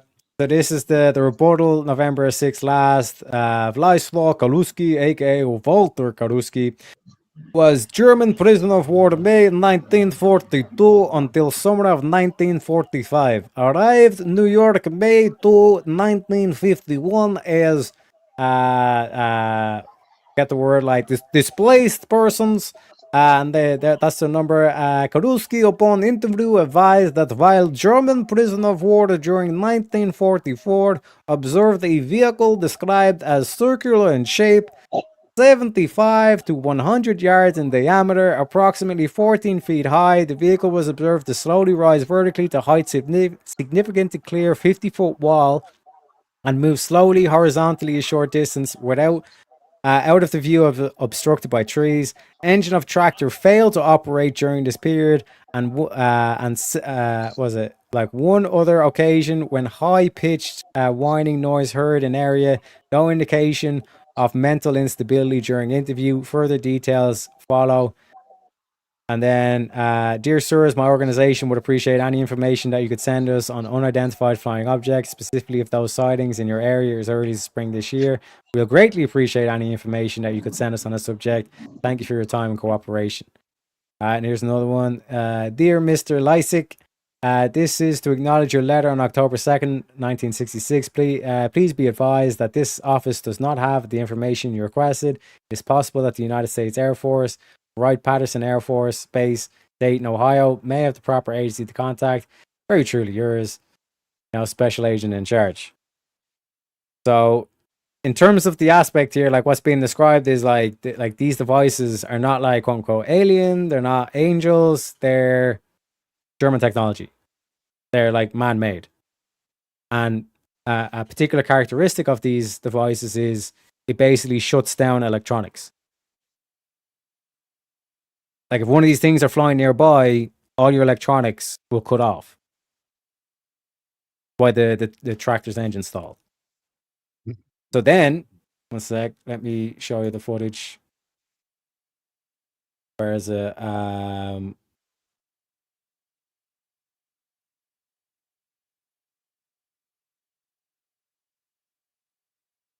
Remember when where is it? The Venezuela shit went down?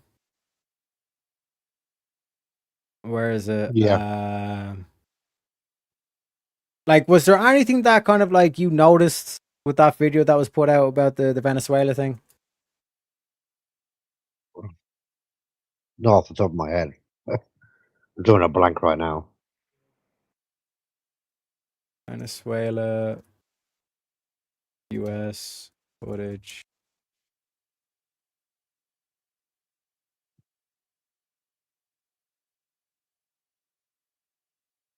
Sorry, U.S. attacks Venezuela. Trying to get the video off it.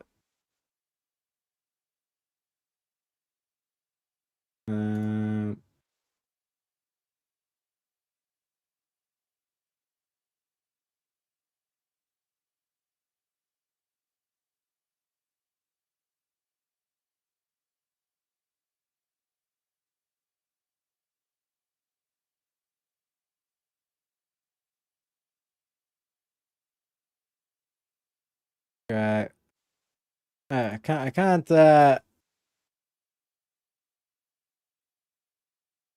find the video now. Venezuela.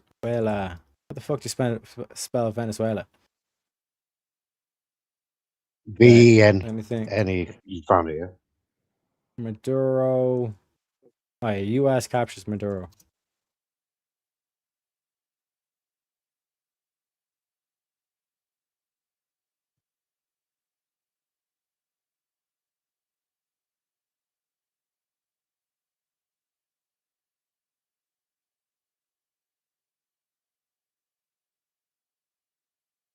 Where was the one that was put out by the White House?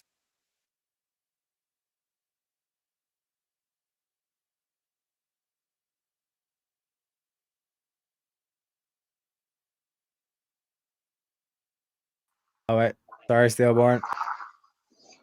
About to say, let me back in, fuckers. I do need a favor from you, Terry. You gotta show me how you did that fucking like dancing fire background thing. I'm trying to get that for my profile picture. Yeah. So basically, 2 weeks. yeah, like you want basically in your OBS or your Streamlabs, basically you want to make that like the back layer of the scene, and like just use like a GIF that's just like a continuous like fire flow. You know what I'm saying? And then if you want to do it like there's a thing called NVIDIA what's it called? NVIDIA broadcast, and then from there it basically will like, you don't even need a green screen. It'll just like well, it depends on your background, but it'll just basically take out the background. But yeah, just use basically like a GIF rather than an image, if you get me. Yeah, that's what I was trying to. I was trying to figure out how to find one. I was trying to find one that I like. But look, can we talk about the fact that all this fucking alien shit? Everybody's concerned about the alien files. I'm about to go spend like $200 to fill up my truck because diesel's almost $6 a gallon where I'm at. Or it is $6 a gallon, depending on whether or not you're in the city or not. I feel like that's a more pressing issue than whether or not these fake aliens are real. You know what I'm saying? Well, like that's the thing. It's like the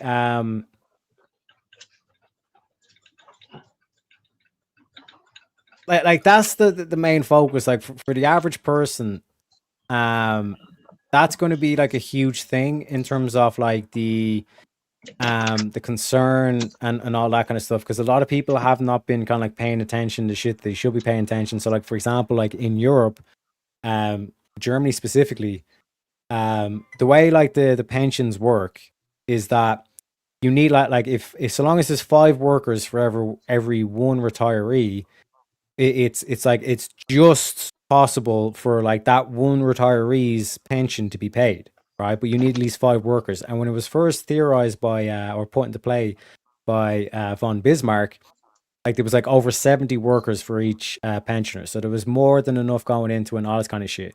But what happened with all these like dog shit policies and all this kind of shit that they done, essentially they start like taking money from that and all this kind of shit. And they also start encouraging women to be like anti-natalist and not have kids and all this kind of shit. So now the population is, rather than being a pyramid structure, is now a reverse pyramid. Meaning you have a shit ton of old people that are retiring or just about to retire, and you have fuck all workers that are actually going to be able to pay it from the pensions that they're paying into. Because the way it works in Germany is 20% of your salary goes towards the pensions. I mean, that's why you need 5 workers for each pensioner. 5 workers, 20%, and all this kind of shit.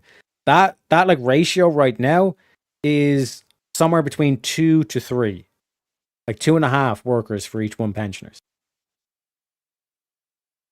So it's literally impossible for them to pay the pensions. But that's just kind of one aspect to it. On top of that, you're about to see like the whole currency be completely devalued.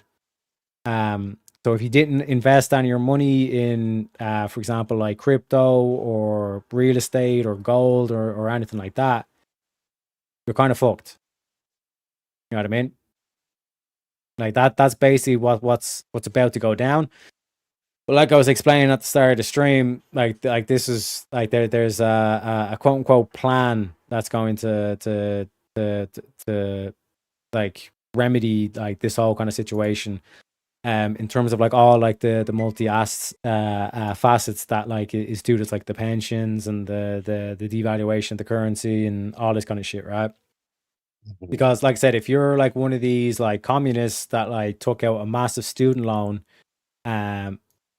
and what you call it, you're hundreds of thousands of dollars in debt, and there's basically no way of you paying that off because you're not able to use your gender studies to get a job.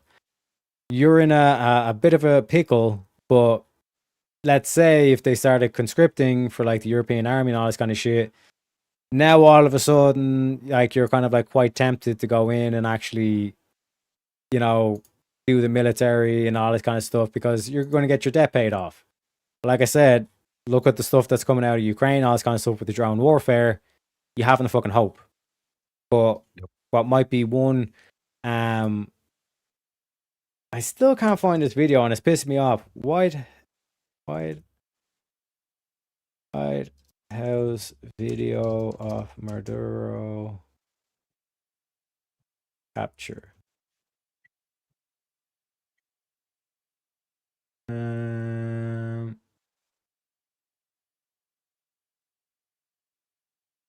Wait, did they take this video down?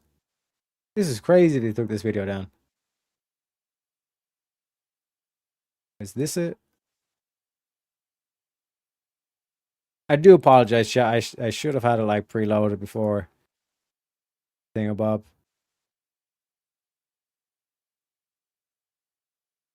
No, that's not it.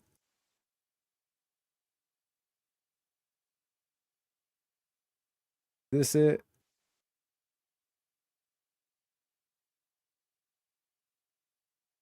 No. It's supposed to be the footage of the actual helicopters being sent in and all this kind of shit. Right. Second. Yeah, I'm struggling to find it as well. Maduro siege date, and then I go to 3rd of January. So then I go to. Trying to see if I can find it for you, but I'm having no luck either.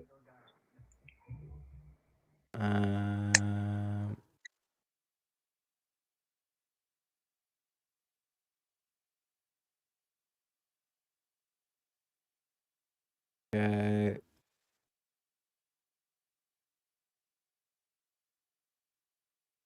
White House, and then the date. And I search by date.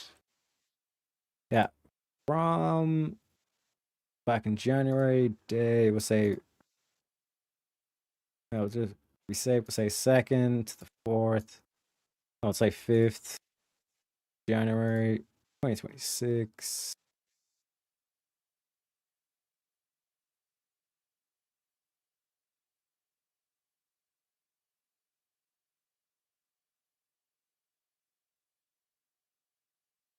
Okay.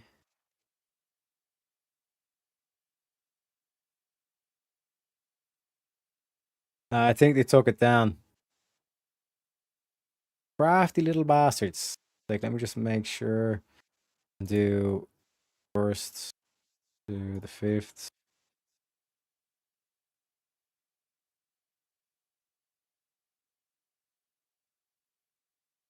From these accounts, White House.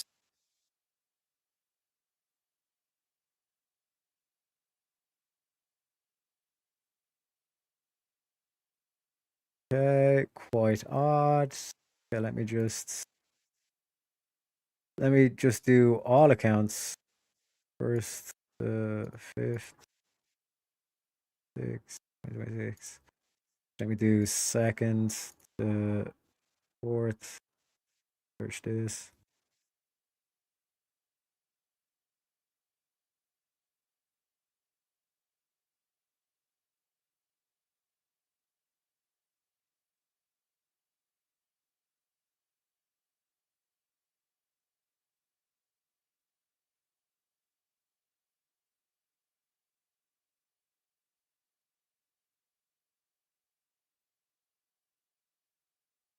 Where is footage?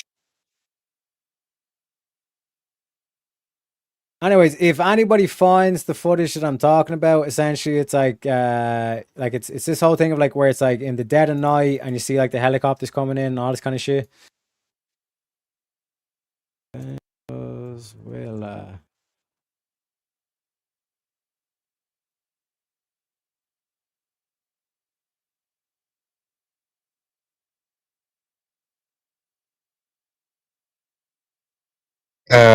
Is this it? I'll just DM it to you. yeah, I got it now. I was thinking this, why would they take this down? It makes no sense. Right. So remember like this where it was literally just like raining fire? You know, fireball, like that old meme with Rubio. Fireball. Bam, bam, bam, bam, bam. See the way like that there's like it's all blacked out. You know what I mean? And like they say it's like, oh yeah, it's because it's like, you know, communist dictatorship. They can't even afford to run the place and all this kind of shit. Bullshit. Not a single missile went off in terms of defense systems. Like, think about the cartel. The one thing that they're going to make sure is that like their head honcho dude is like protected, and Venezuela specifically had Chinese technology and Russian missiles, and not a single missile went off. So you're telling me you had a whole fucking like self-defense rig and all this kind of shit, not a single thing went off? How could that be possible? Well, similar to the tractor here, when the devices are in the area, you're not going to be able to use conventional technology. Simple as. You know what I mean? Seriac, are you seriously arguing that the reason that Venezuela didn't know the United States was coming was because we used space alien ships? No, not space alien ships. Alien ships. What, we used like a foreign nation's military equipment? No. It was developed by America. American technology. That was reversed. It was reverse German engineered technology. Oh, sorry, reverse engineered German technology. Well, I mean, it is true that the Germans did manufacture some better shit than we did during the World War II. Yup. You know, the old saying goes, it took 5 American tanks to beat 1 Panzer tank. Good thing we could always make 6. Yeah. You know what I mean? And this is where, like I said, and tanks are badass. Like, even like Terry, you said something that was. Sorry, go ahead. Sorry, even if you just look at it just for like, you know, because I find like ancient like military equipment interesting. Dude, the Nazis had some badass fucking tech as far as military technology was concerned. They were pretty badass. Yup. And that's why, you know, Operation Paperclip, all this kind of stuff. And this is why I say, Terry, you said something that was kind of weird to me, man. I'm not gonna lie. And then you guys both kind of contradicted your statements after this. So I'll get into that after I ask this question. So you said that the United States has been a police state for 70 years. Can you please demonstrate how that? National. I just want to be clear. I am not a Nazi. I think we covered it. Socialist. So 1945, after the war, Operation Paperclip, they basically the Soviets and America split the scientists. So all the Nazi technology, not just the physicists, but like the behavioral scientists and all this kind of shit, So when you look at like all the shit that went on in America, basically upper MK Ultra, all the shit, they just continued on the research that they were doing in the concentration camps, and even worse, they done it on kids. And in MK Ultra specifically, it was unwilling, unconsensual testing that like they were giving them like fucking LSD shit and all the stuff. That's why you're seeing the whole radicalized shit that went down in Hollywood, Charlie Manson. Follow on from that, in 1947, after they finished importing in all the I don't know if I can use the word, but Yahtzee. Manson? Yeah, Charlie Manson. I've never heard anybody refer to Charles Manson as Charlie Manson. Yeah, whatever. The dude that went around fucking like Hollywood and killing celebrities, killed that woman and all this kind of shit. The whole Tarantino put out a film off it. Something got to do with Hollywood. Yeah, I know who you're talking about. I've just never heard anybody call him that before. Yeah, listen, sorry. I was calling Alex Petty Tom Petty. You know what I mean? Sometimes I get names mixed up. Okay. It's not even wrong. It's just goofy sounding. Hey, I'm a leprechaun. Okay. You know, don't believe anything I'm saying. This is all a fugazi and all this kind of shit. But listen in, right? Yeah.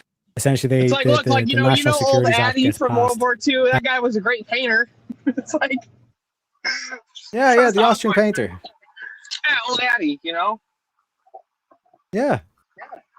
Which, funnily enough, changes the Department of War to the Department of Defense. A nice little propaganda switch there, which should tell you exactly who you're dealing with. And then, like I said, in terms of the National Security Agency, CIA, the whole basically mechanism for the deep, what Alex Jones has highlighted as the deep state, that basically gets formulated in 1947. And since then, you've basically been ruled by a National Socialist policy, because even as a modern day National Socialist, if I was a Yahtzee, America's the perfect government, because all I have to do is, as soon as it gets down to the two final candidates, I buy them both off. And I have my nationalist policies if I want the Republican in, and I have my socialist policies if I want my Democrat in. This looks a lot like Nazi shit, and we really should find out where the Horton brothers are. Okay, so like that's the history of it, right? And then like we went through in terms of the technology and the characteristics of this technology, like this whole aspect. Here's the question put directly to you. And he lays out a huge argument for this. Now, here's the problem. If we got our uranium from them, and by the way, he also makes the argument that the engineering of the plutonium bomb was completed with Nazi assistance.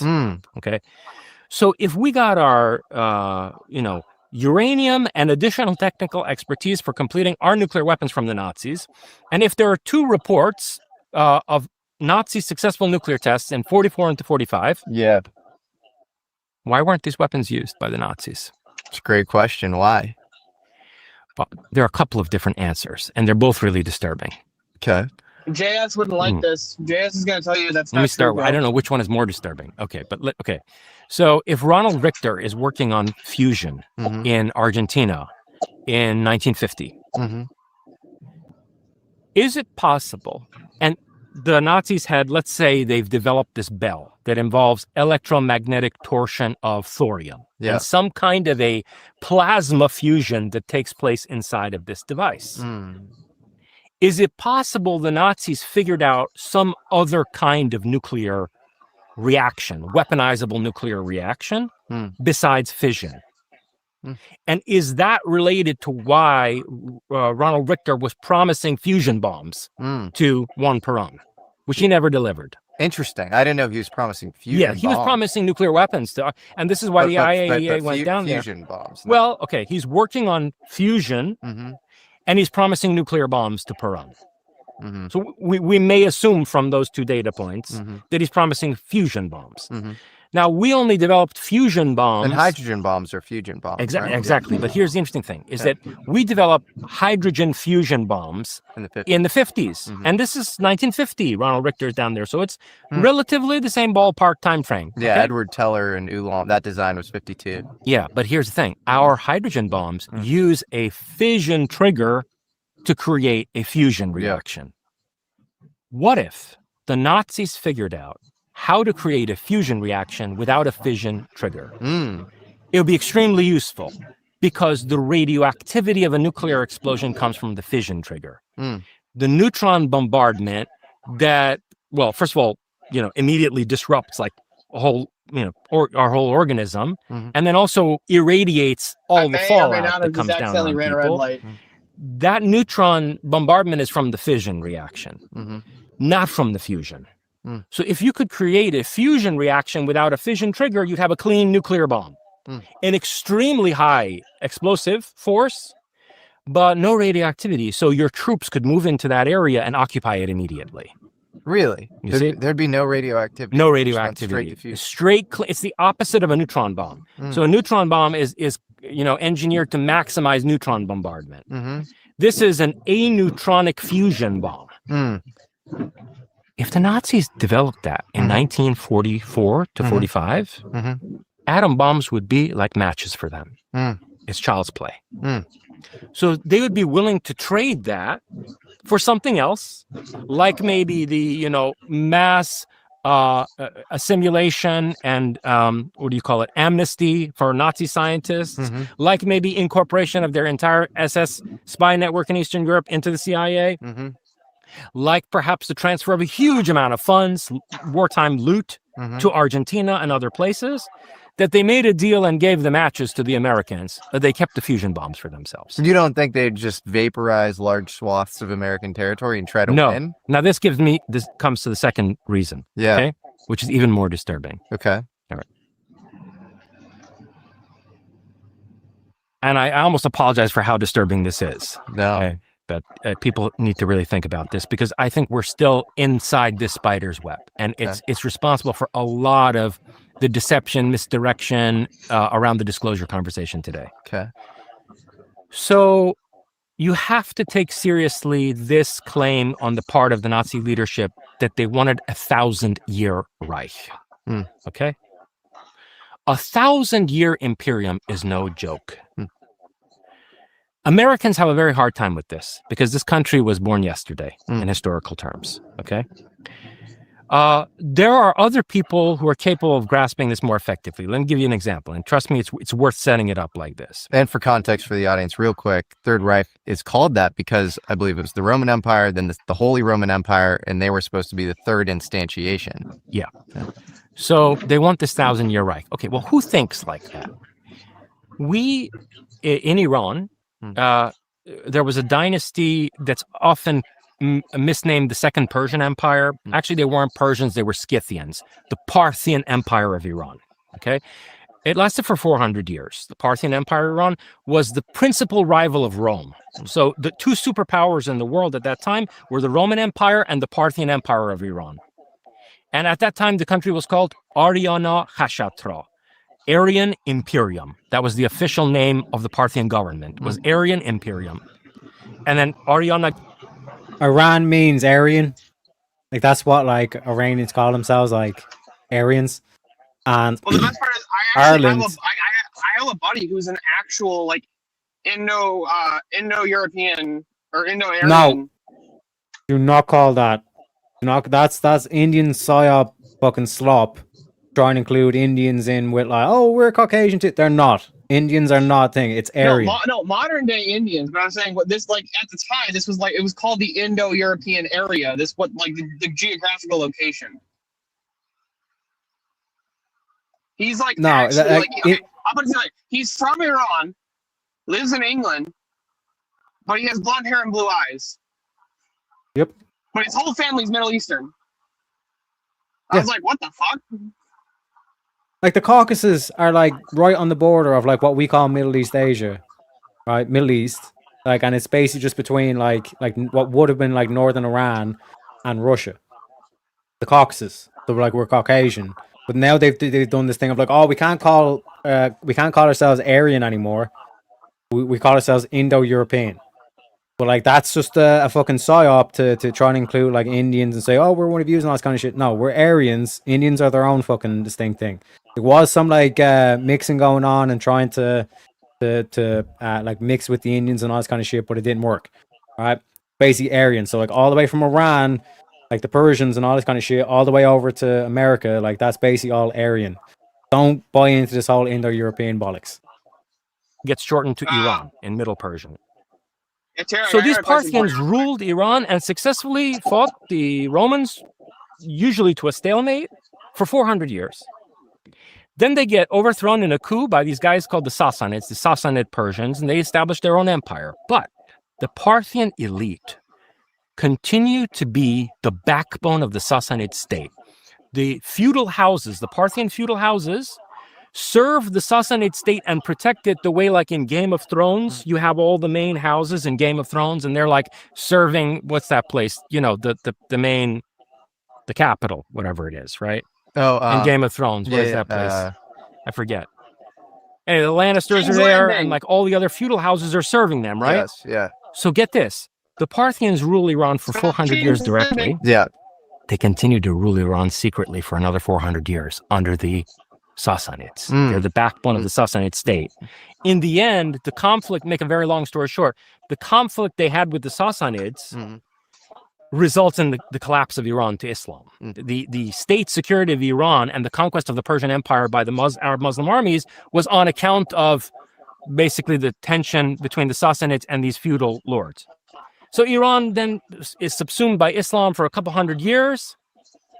Round about 850, 900, an Iranian Renaissance begins, which is misnamed often the Islamic Golden Age. 90% of the people who contributed to it in the arts and sciences were Iranians. Anyway, the Parthians are also the patrons of this. So they become like the Medicis. They become the patrons of an Iranian Renaissance for another 300 years, between 900 and 1100. So these people ruled Iran directly for 400 years, ruled Iran indirectly for another 400 years, 800 years. And then for another 300 years, they patroned an Iranian Renaissance, 1100 years. For over 1,000 years, these feudal families had a coherent political vision. That's how you need to think when you want a 1,000-year Reich. Okay? So if the Nazis in the modern world want to set up a 1,000-year imperium, it's going to require a little bit of preparation. Investing a century in psychological warfare and social engineering to set up your 1,000-year Reich is not at all an unreasonable investment. And so my hypothesis is that from 1945 until 2045, we are in a period of preparation involving horrendous psychological warfare and social engineering by a deeply entrenched fascist elite.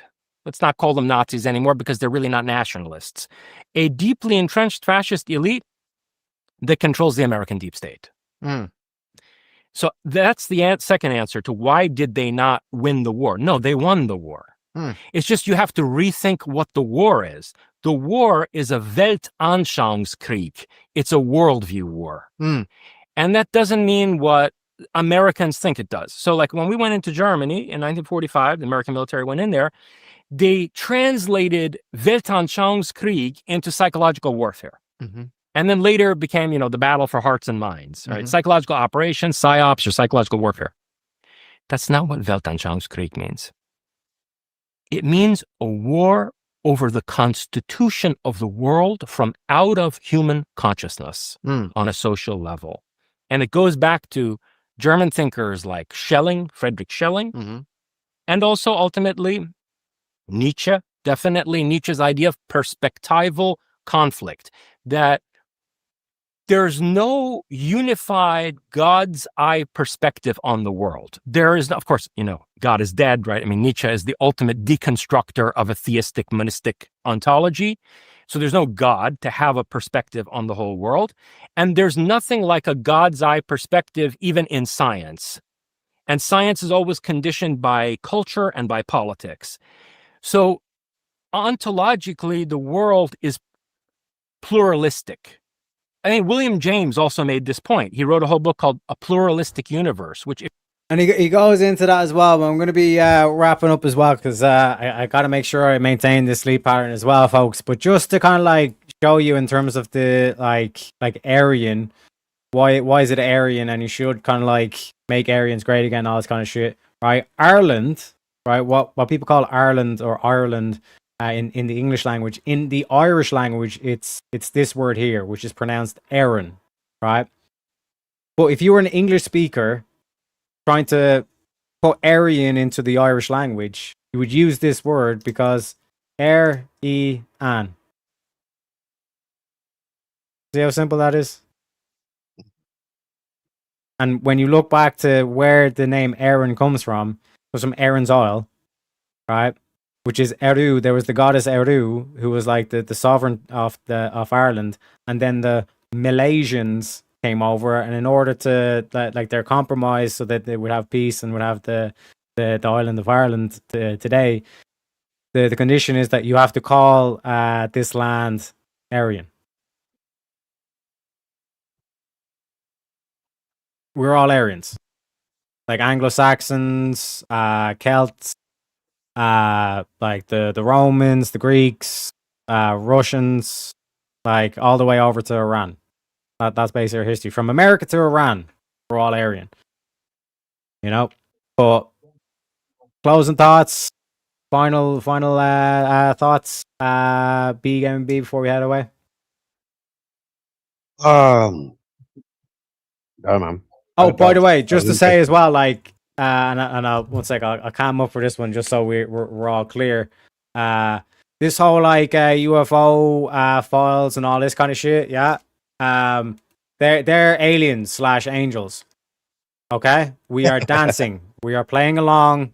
Okay, but like I said, I gave you that in terms of like this is what's actually going on, but just keep dancing, keep playing along.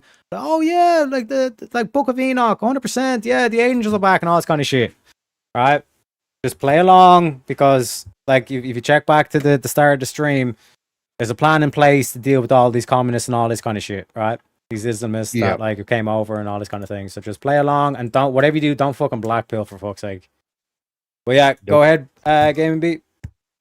No, I was just agreeing to everything that you were just saying, man. To be fair, I agree. But I appreciate you having me up, man. I've been enjoying the stream. 100%, bro. Thanks for joining. Yeah. You take it easy, mate. You too, sir. You too, my Celtic brother. But yeah, folks, like I said, is there anyone live at the moment that we can raid into? There's no one live, so like I said, you don't have to go home, but you can't stay here, as they say. You know what I mean? W Stream React, glad you enjoyed it, Constantine. And like I said, to all the Americans out there who might have had any doubts or like, because again, the propaganda is ruthless against Trump. Just know that like he's the saving grace, and like I keep trying to point out, like 0.635 centimeters away from fucking out and out tyranny, out and out motherfucking tyranny. The propaganda is getting worse, in it as they've got their midterms coming up as well, which is just ludicrous. I don't know why. And I've seen some of the right do it now as well, and I'm like, this is the man that you need in power, you know. Oh, 100%. But that's what I'm saying. You can't have it's like, Democrats. You can't have that. Fuck that shit. It's completely ruthless to that point where it's like they had people like Candace Owens, Tucker Carlson, Nick Fuentes. Like they were all there. Like they were playing their game, saying, "Oh yeah, we're right wingers" and all this kind of shit. And when push came to shove, they've all now switched. So you now know what they're trying to do. They're trying to dismantle what Trump's doing. Candace Owens has always been a libertarian, left wing. She's always has. She's never changed.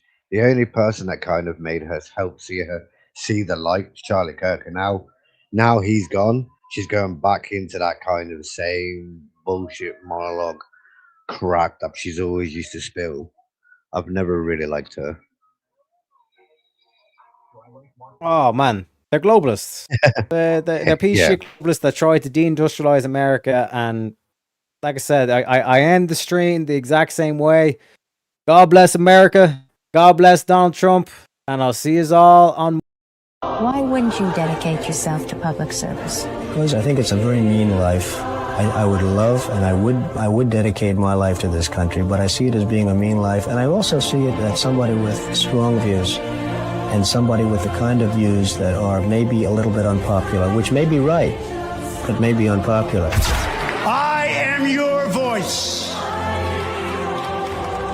So to every parent who dreams for their child, and every child who dreams for their future, I say these words to you tonight. I am with you. I will fight for you, and I will win for you. We will make America strong again. We will make America safe again.